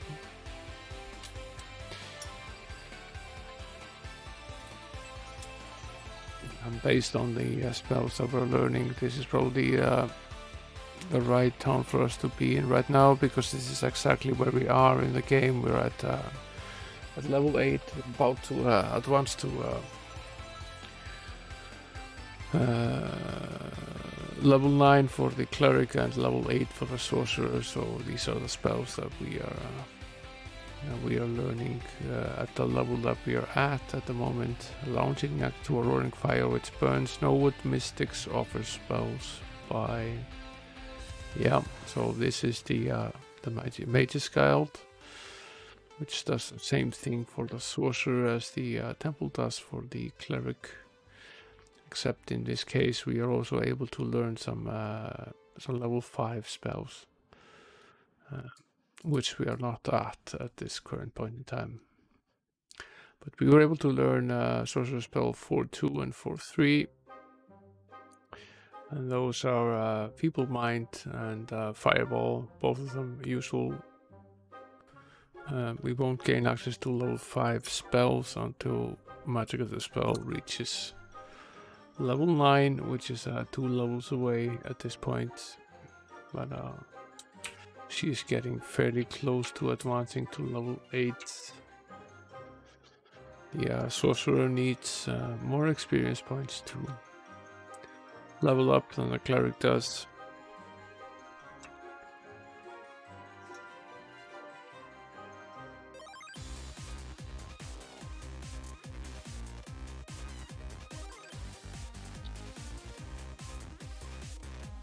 So now we can go in the other direction and explore the rest of this area here. We've mostly finished up the usual areas in the game. Every door here is labeled frozen monster, so I assume there's an encounter in each and every one of these rooms. We won't do them right now. So I want to go back and save the spells that we just learned. And we can still do a little bit of exploring here.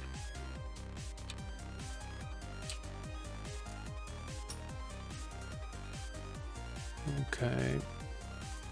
There are obviously some secret areas remaining here on the map.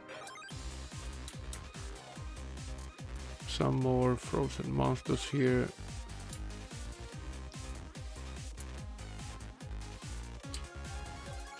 Plenty of encounters in front of us now.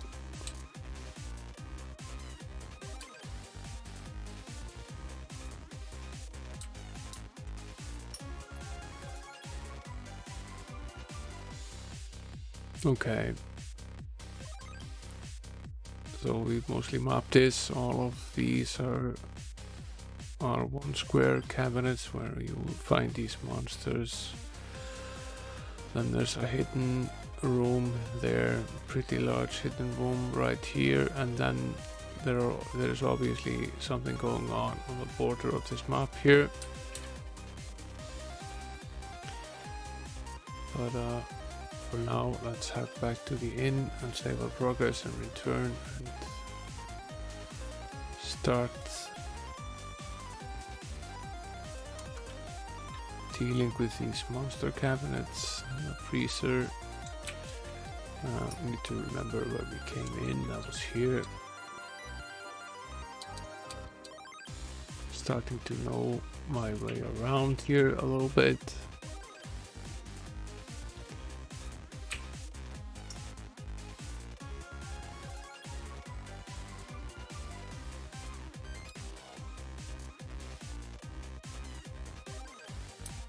I really want to warn us about the snow beast.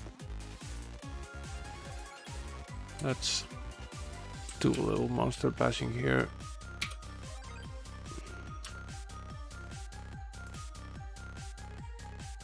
This is a fairly easy battle. Just 6 of these scorpions. But we can use the experience. The experience point is good.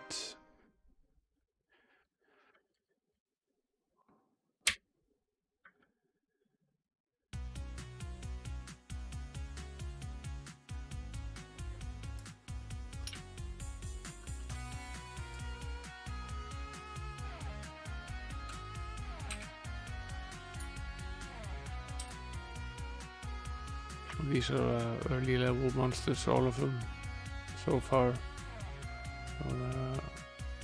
Most of them have been pretty easy. A decent amount of treasure found. We didn't manage to bash the door this time around, but we'll try again. Here, however, we have 6 of these jugglers, which are formidable.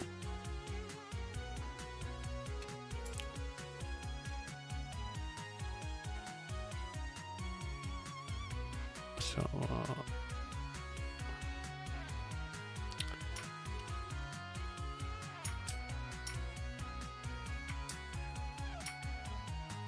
let's see if we're able to take them down. They're very difficult because they're able to inflict so much damage on so many members of the party at the same time. And they're doubly difficult because they are able to also inflict damage on members of the party that are unconscious, so they can so easily kill someone. And of course they also reorder the party, so now for example I can't use Lancelot to fight because he doesn't have a range weapon. Cast a power cure on Magic Dispel because we really don't want her to die. And we survived the 6 jugglers and ended up in another battle here with some other beasts, which was unfortunate. I think the awaken spell is very much in order right now. Try to take care of these dancing dead here first, as well as the nasty witch.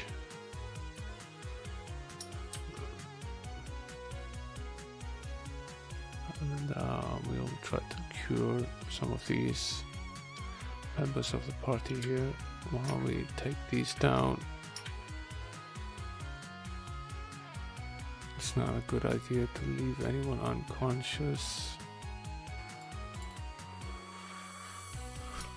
We have 2 of these Vikings left.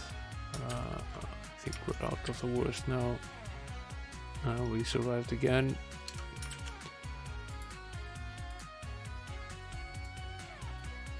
So now we've done 1, 2, 3, 4 of these.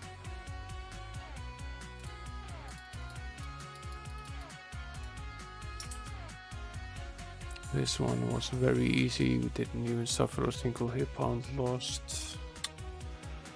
This one is also very easy.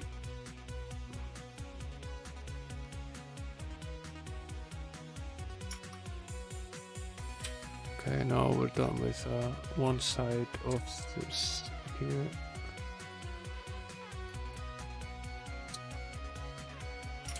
Got hit by the trap. Dancing bones, slightly more difficult.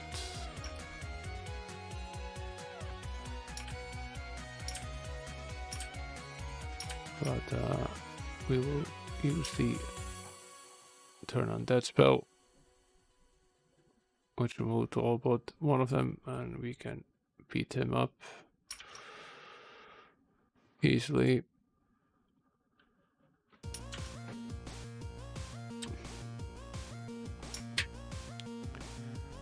Thieves, beat them up quickly, see if they left some gold.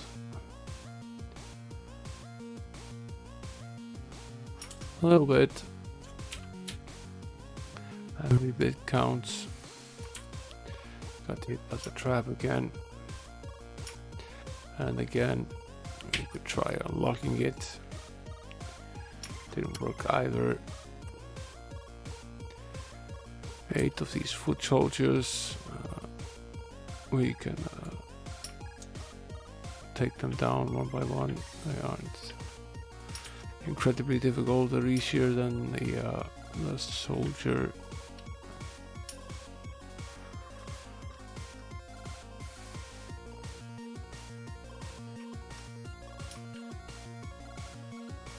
Fine.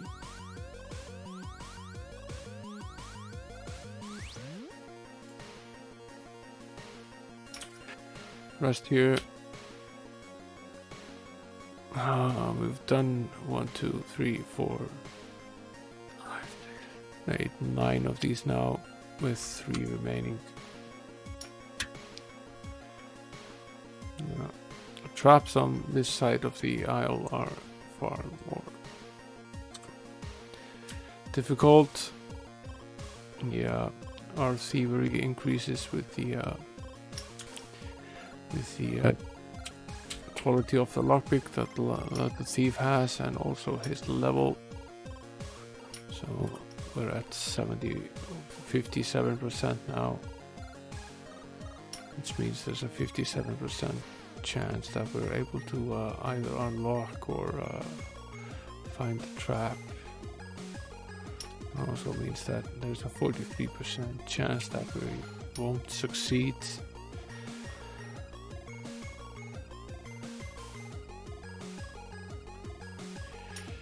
One more to go.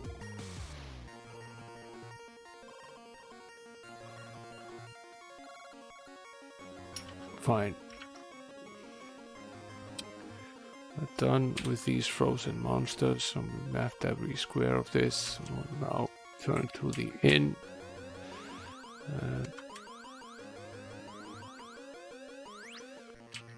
Probably after visiting the blacksmith as well, we have some found some things that we might want to sell. Now I have to remember where we actually where the blacksmith was placed. Here's the saloon. And one of the portals, the inn is there, and the other portal, here's the weaponry. We need to sell stuff. Send this ring mail, this sextant, this helm, trident, the magic charm, the longbow. We'll probably have quite a few items here as well.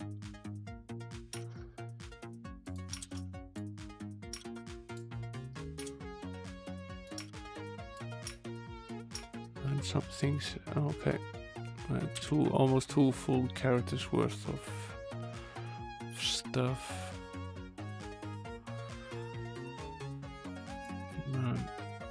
Do we have?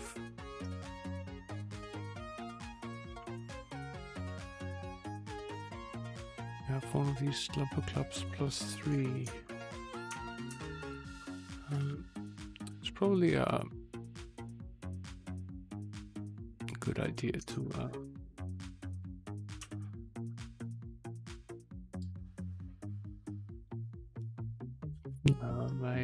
maybe not. The slumber club has the advantage of adding additional resistance to the sleep spells, which is actually fairly useful for the cleric, because you don't want him falling asleep. So he can cast spells.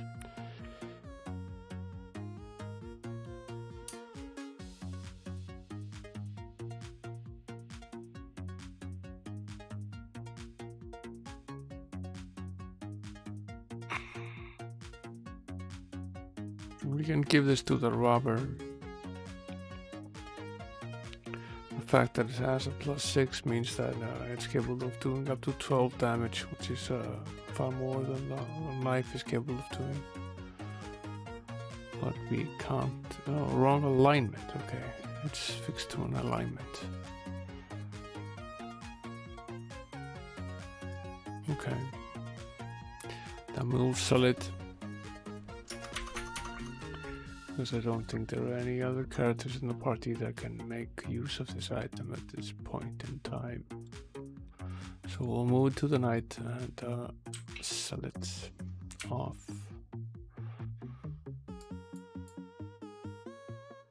There we go. And we're done here. Gained some gold by doing this. I now have roughly 12,500 gold per character, which is decent enough at this stage of the game.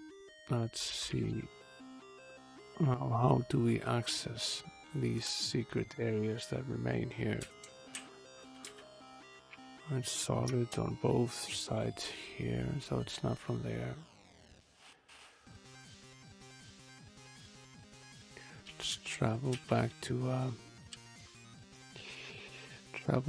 the frozen parts,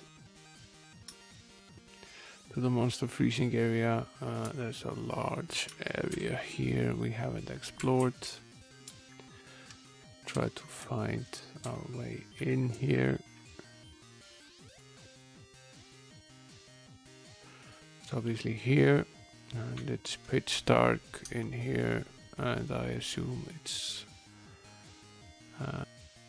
going to remain pitch dark here with every square, so we'll cast the lasting light spell. Yeah, it is. The areas in the game that need the lasting light spell have this dark gray background behind them, so you can see them. And now you can see with every move that we make, the amount of light that we have decreases by 1. There's 20 per cast, so we can move around and explore without having to constantly recast the spell. Now there's another box here in the middle.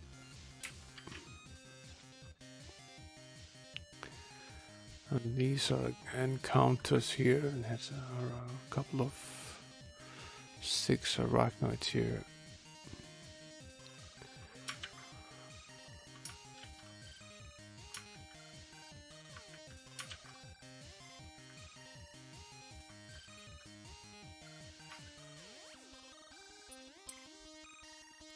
Easy enough battle here.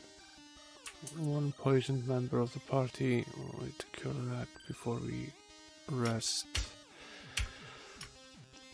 Nothing to be found here.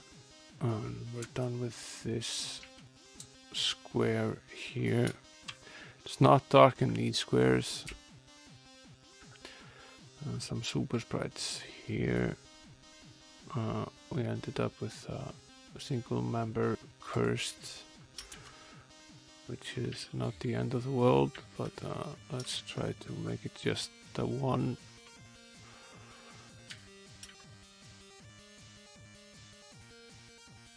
We don't have the remove condition spell yet.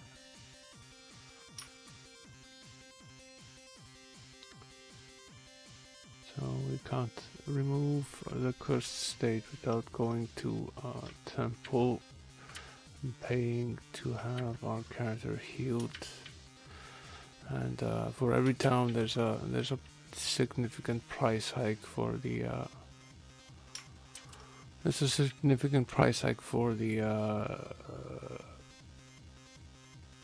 restoration of the condition. In Middlegate, restoring the condition other than the actually restoring from death is 10 gold per level of the party member that is being restored, and restoring from death is 100 per level of the character being restored. In the second town of Sansobar, it's already been hiked to 20 gold per level for conditions other than death, and 200 for restoring from death. So it's double the price, and I assume in this town it's triple the price. Of course, you can travel back using the teleport, and we did that a lot yesterday when we were in Sansobar. But that becomes a little tiresome when you need to travel back multiple towns and go through multiple portals to go back and save yourself some money. So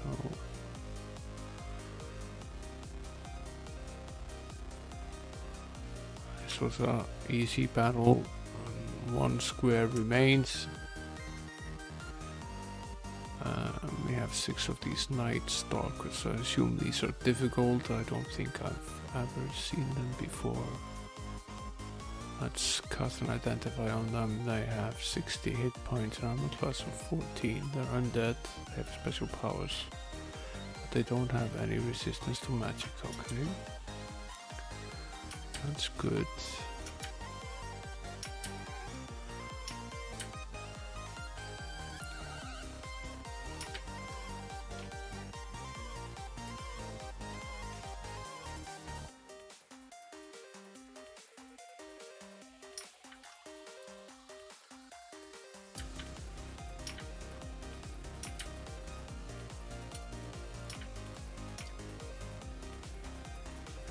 We weren't able to cast the undead spell here. Sort of wonder why. But things are going okay. They're dead.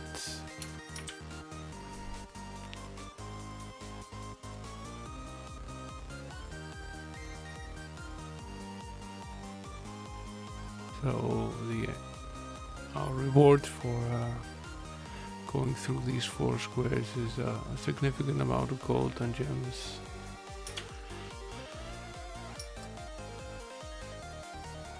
some 12,000 plus gold coins for us.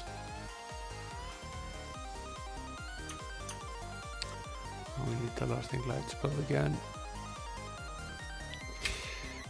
before we make our way back to save our progress here. It would help if we remembered where we came in, but of course we don't.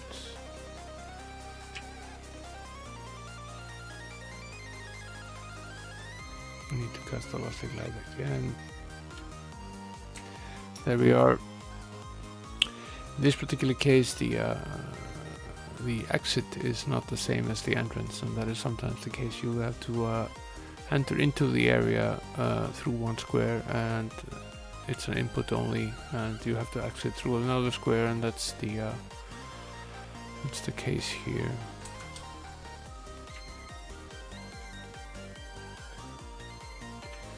To sell some of the items that we got here.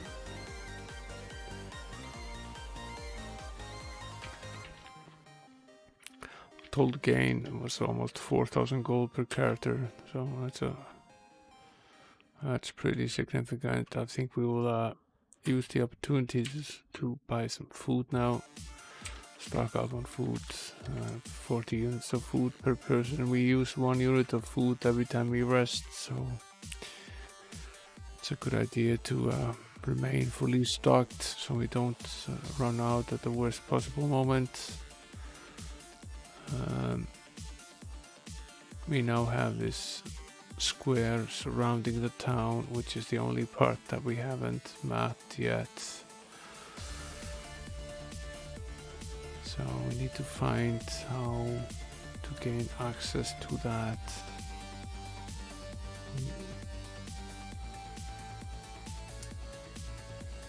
We'll go into the monster freezing part of town again,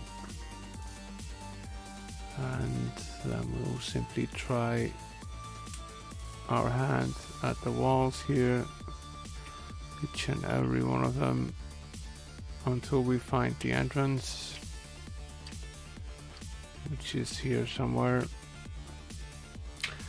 Now gone the entire line here except for the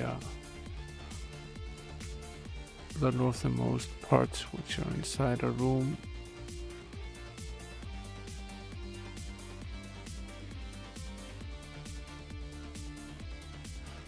Now done the entire bottom.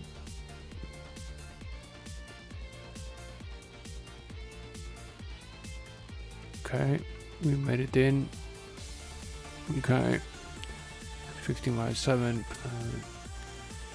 This is another point where we need lusting light. What happened here? Oh, there's a barrier. Okay, we can't move past that. Although we can move down here at will.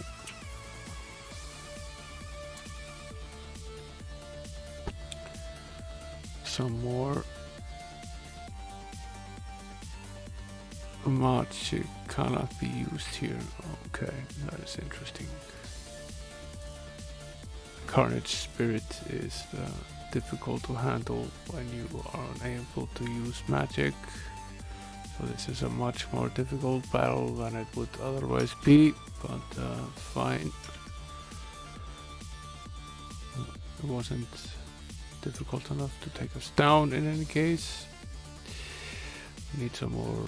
Okay, we can't cast the lasting light in this location. We need to move back. We can't use it here either, so the only way to have lasting light here is to actually cast it on the outside and then go in. Otherwise you have to travel in the dark, but that's okay. We have the map to guide us. This is actually one of the cases where casting the Wizard Eye would actually be really useful. No, of course we can't cast that anymore. We can cast any other spell. I'm still checking for messages on the wall, although I wouldn't really be able to see them.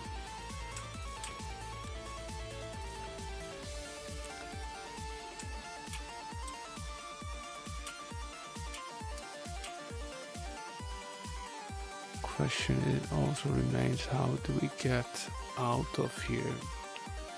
Bunch of beggars here and some jugglers. I'm gonna fight this juggler here, take him out.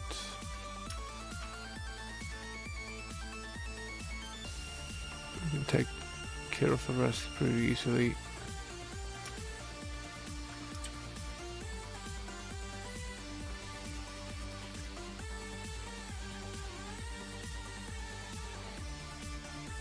Okay.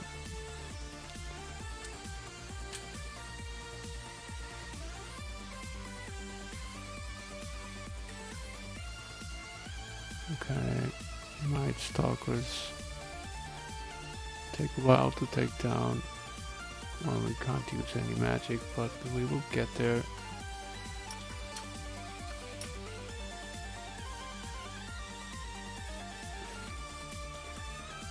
This was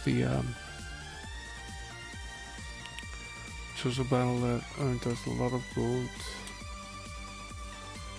A large button protrudes from the wall. Push it. Yes. Click. Okay, I assume this button removes the barrier.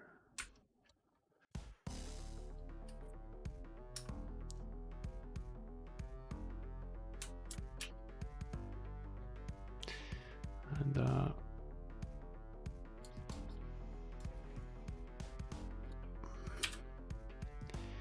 what I want to do now is I want to save our progress here.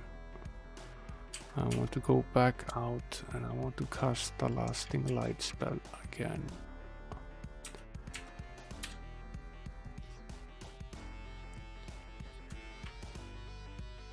So we can actually see what we're doing.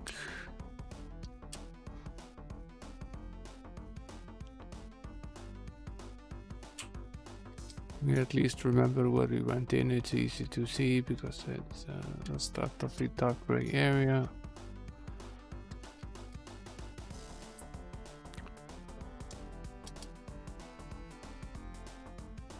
Okay, and this is where we went in. I want to check if it's possible to go directly in here. It's not. We can go back and forth. Okay. And also leave. That's good.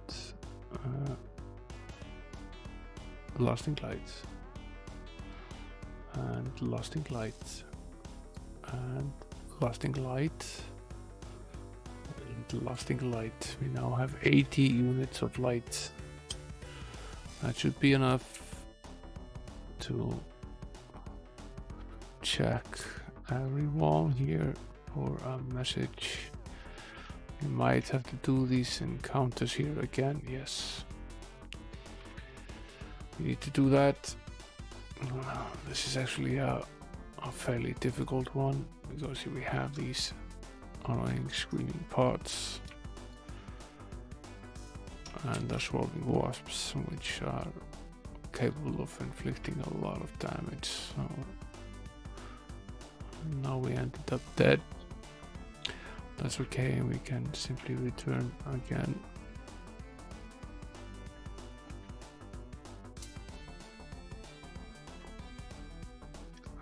This way before going in.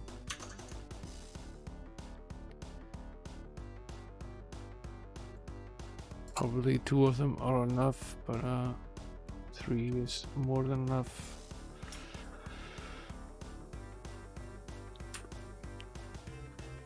Aren't actually at the correct location.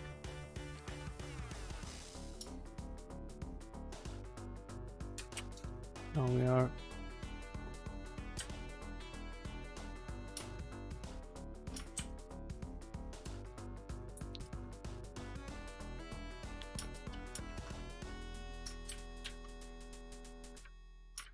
I want to take out this Pyrohydra before it gets a chance to hit us.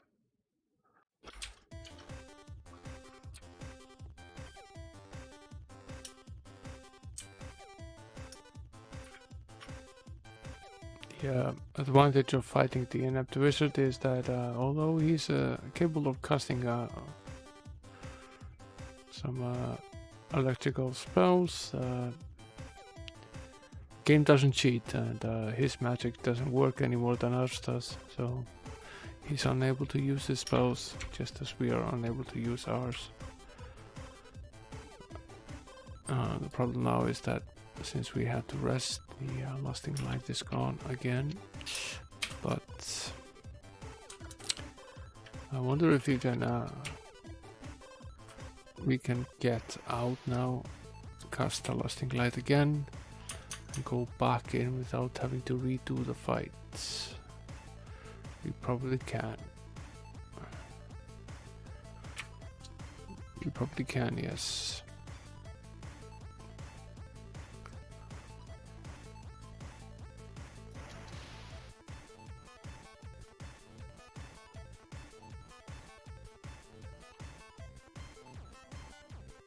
Of course, there are no messages here, but it will be very typical for this game to hide a message on one of these walls, which would be very difficult to read unless you figured out how to cast the lusting light before going in here. So there's just a way this game tends to like to troll you.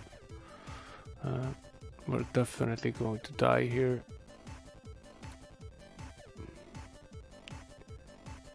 But that's okay.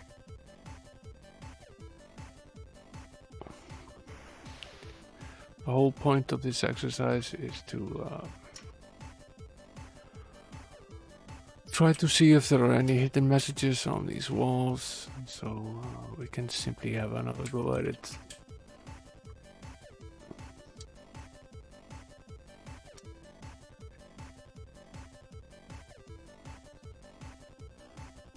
But as before, these battles are obviously very random and very. It's very different how difficult they actually are. They range from being fairly easy to being incredibly difficult.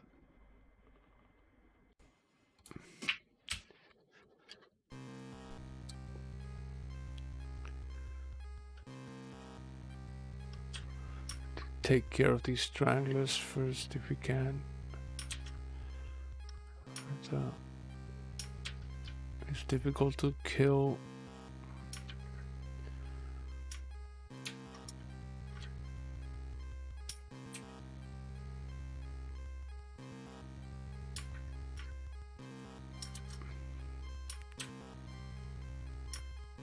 We aren't interested in being strangled. It's not good.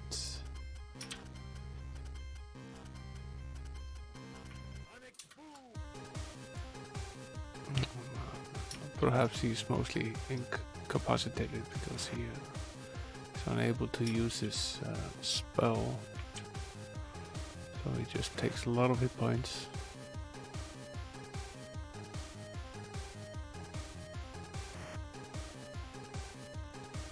This is a difficult battle. These are lots of different monsters. We gained some 2,000 experience points. And we are left diseased. So what we need to do is we need to go back out and cast the cure disease spell and rest up again, so we're able to continue.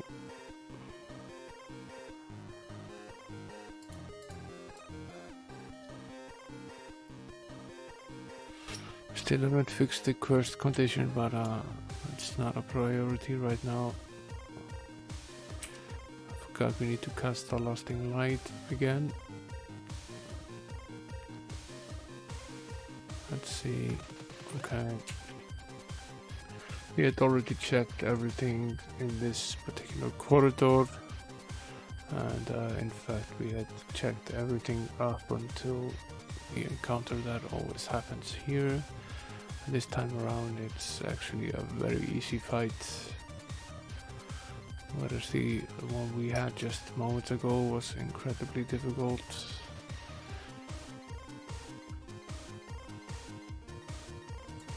Okay, now we need to go all the way back to cast the light.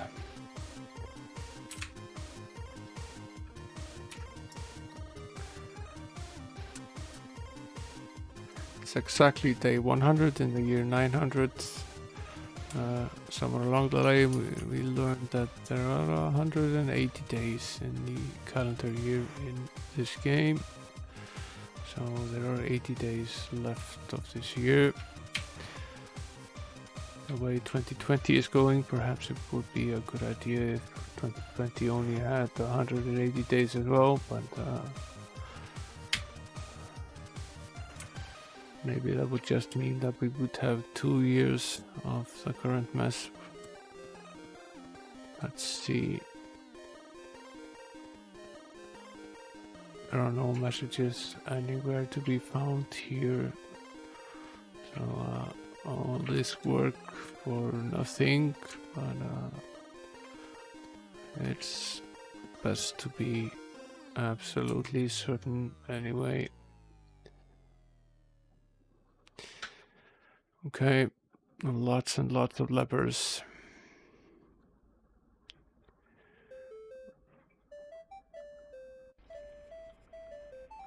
Not particularly difficult one-on-one, but when there are 50 of them, they become somewhat of a nuisance.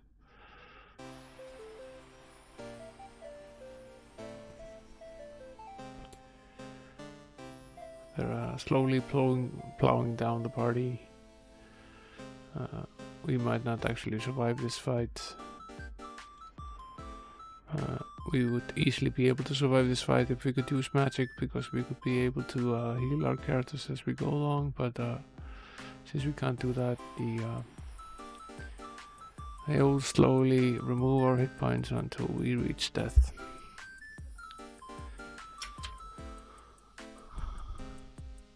I don't think we need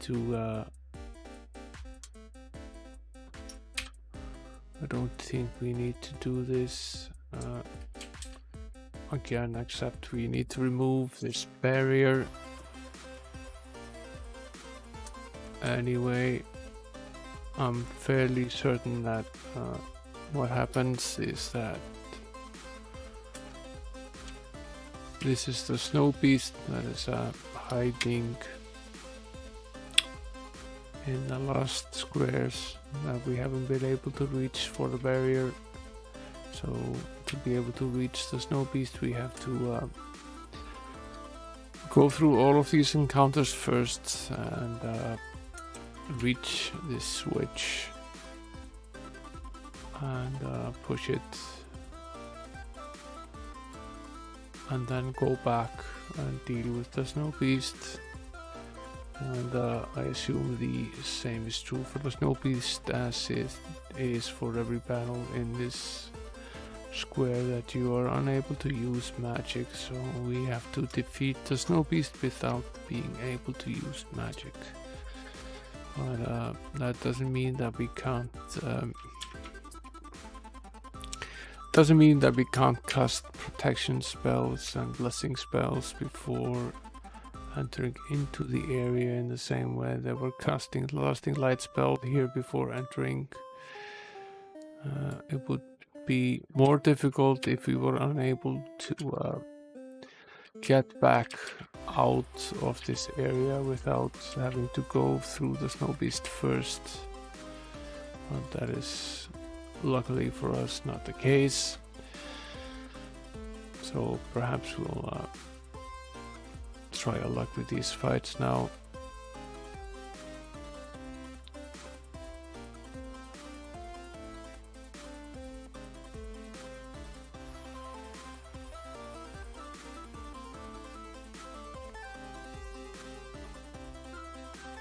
These monsters keep at trying to advance in battle in front of each other, So I keep changing places, but we eventually plow through all of them.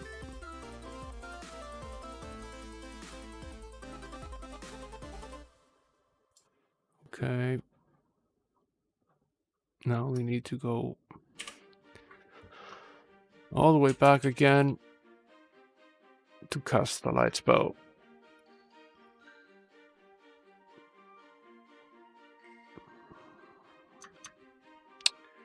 That doesn't really take that long.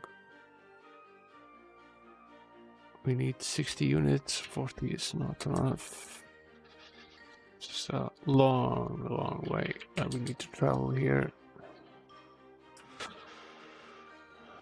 And we're not done yet. There's another encounter here. There are 5 of these snapping spores. And they are very difficult because they explode and cause damage. But they have the advantage of actually exploding and removing themselves when you kill them, so at least they don't get multiple chances to attack you. Now we need to go back and cure the deceased, and then cast the lusting light again. And once said this was supposed to be easy. This game really is, but it's still so rewarding because these made-up worlds are so fun, and you forgive the game for being a little bit difficult at times.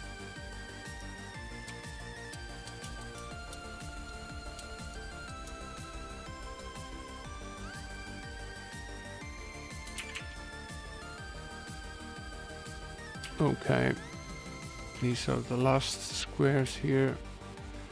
I want to push it real good. Okay, I assume we can't leave. No, we can't. Okay, so we have to go all the way back, and now we're out of light. And we have to fight some more battles on the way before being able to get all the way to the snow beast. So not only do we have to fight on our way there, we have to fight again on the way back.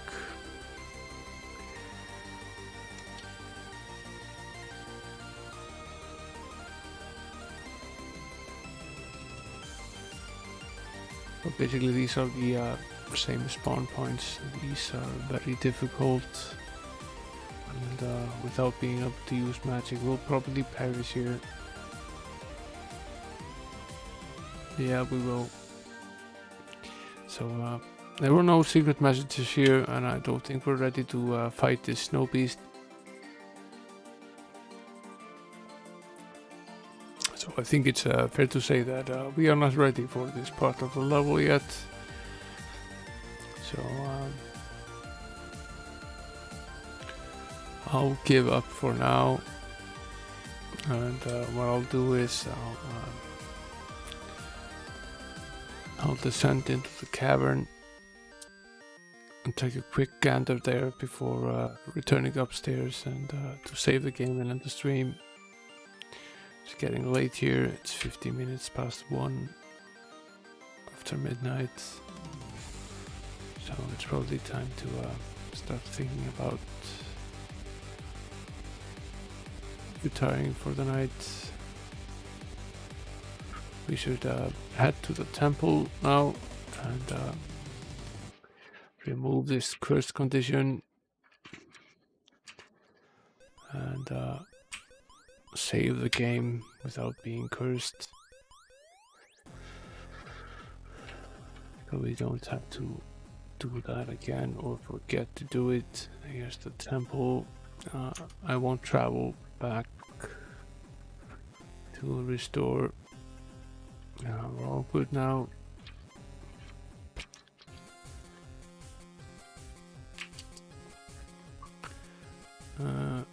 Here we are.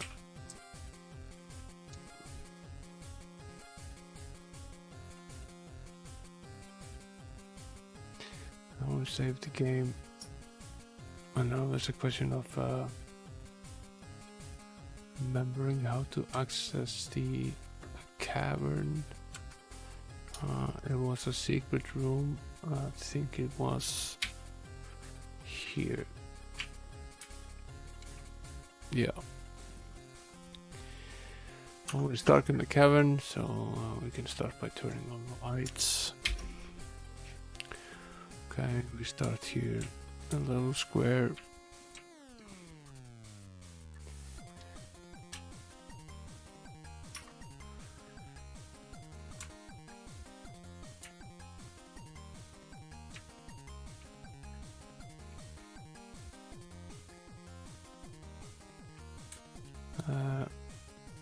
If I continue tomorrow, which I probably will, I will try my hand at finishing this cavern. See first how well suited we are to these battles. Might be that this is still a little bit difficult for us. There are certain points in this game and in these games in general. I've played 1, 2, and 3. I've finished both 1 and 3, but I thought I had finished 2 at some point, but I was mistaken because I discovered when I was reading about the game before planning these streams that I had obviously been very far from completing it. So.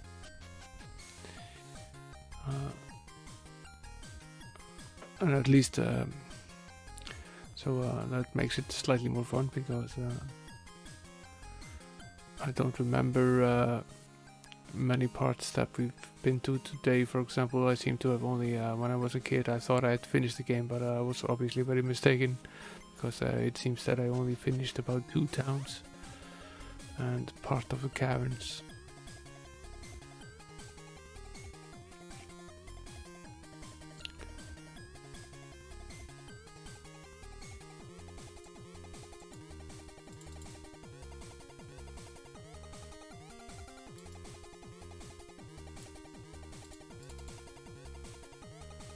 But as I was saying, the thing that always happens when it happened to me in both 1 and 3 is that you have these periods where you seem to be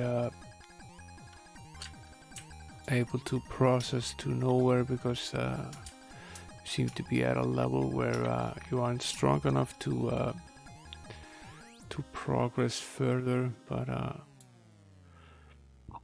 it's just a matter of keeping at it.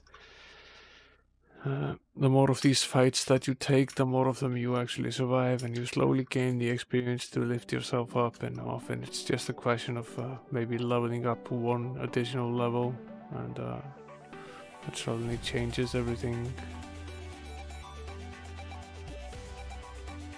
These monsters that were very difficult to beat suddenly become more manageable. So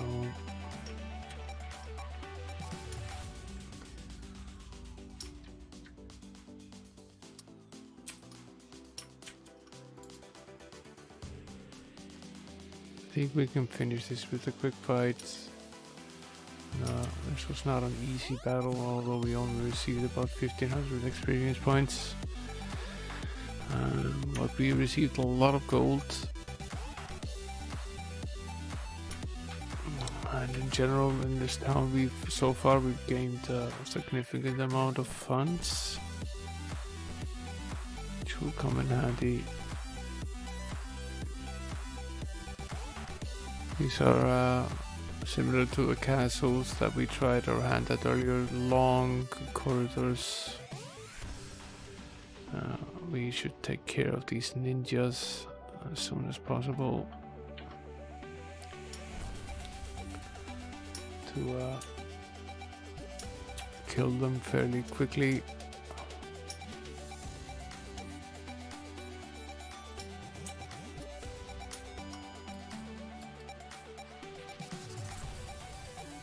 Before they assassinate the entire party.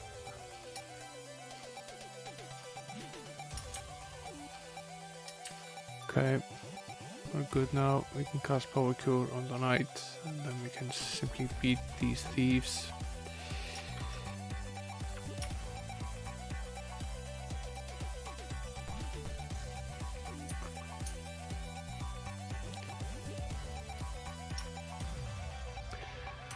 Making some progress here.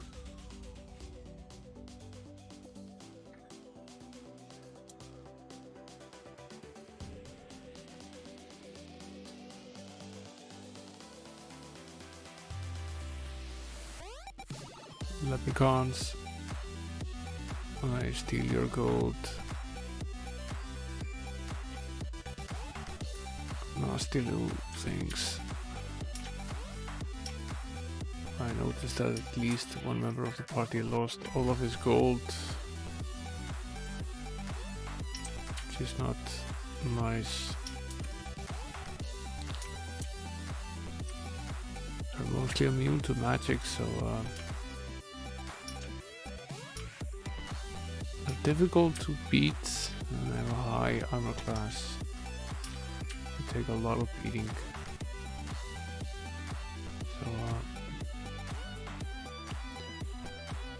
We will win eventually, but we lost all of our gold in this battle. Every single member of the party lost all of his gold. Let's see if we find some of it. Yeah, we do. We found 20,252 gold and 3 gems. Per member.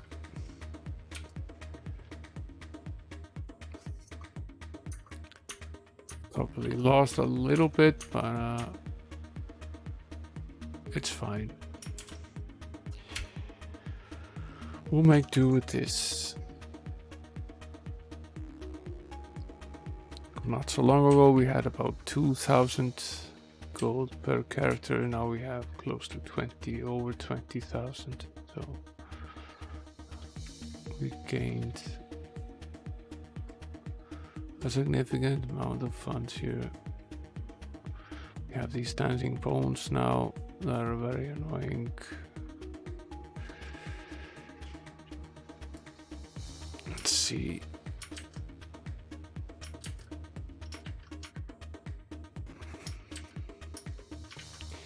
Can focus the melee attacks on the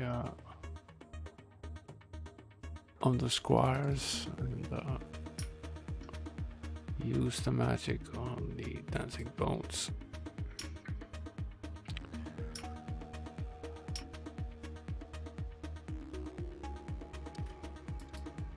And they will go down now.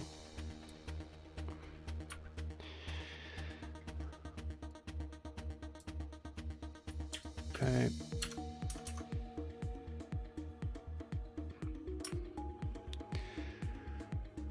We seem to be making our way around in a circle.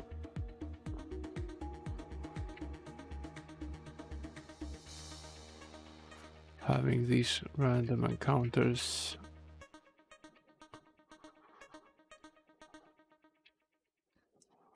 At strategic locations. It's entirely possible that the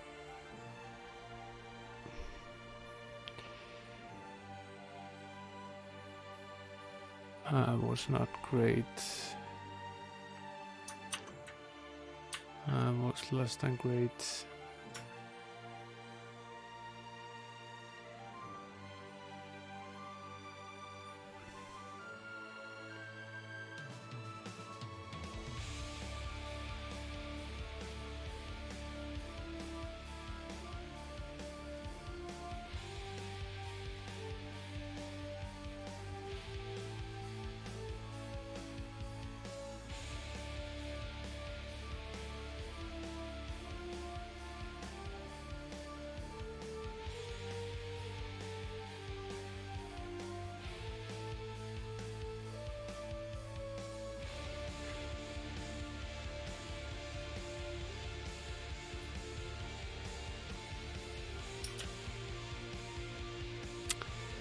I'm unsure what to do here.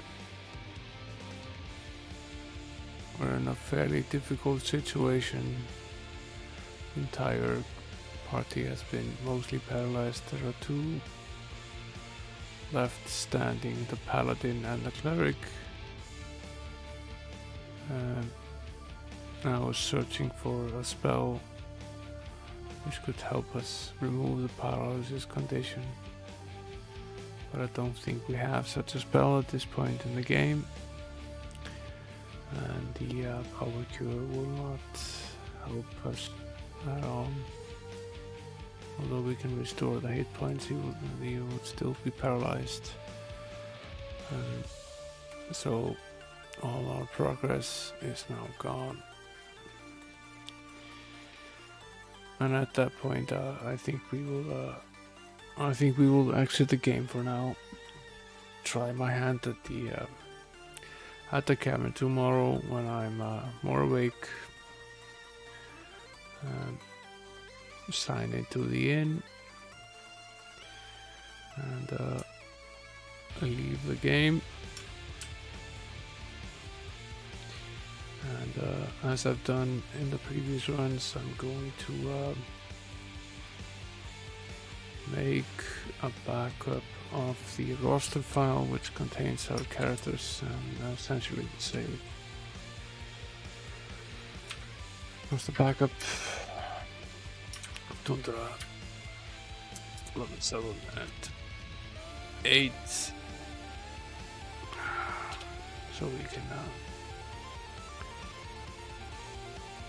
I'm afraid to if I don't do this, that there's always a tiny chance that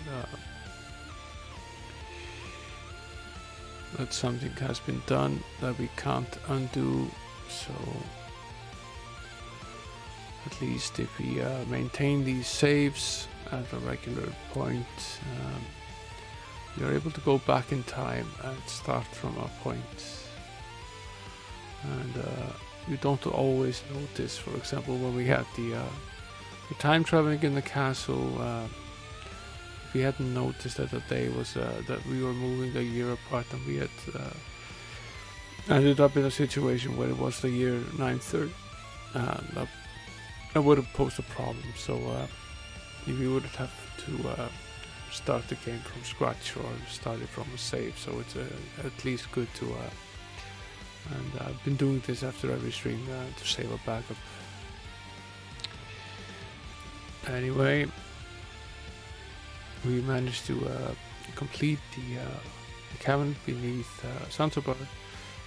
We now managed to map most of the third town except for the snow beast's lair.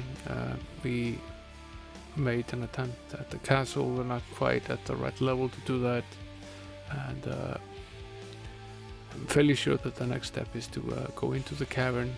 Although we got unlucky with this one battle there, the battles that we had fought there previously went pretty well. So that's probably the next step. And tomorrow at roughly 10 UTC, I will start my descent into the cavern again, and we will try to complete the cavern. But as for now, thanks for joining me. I hope you enjoyed the stream. Good night.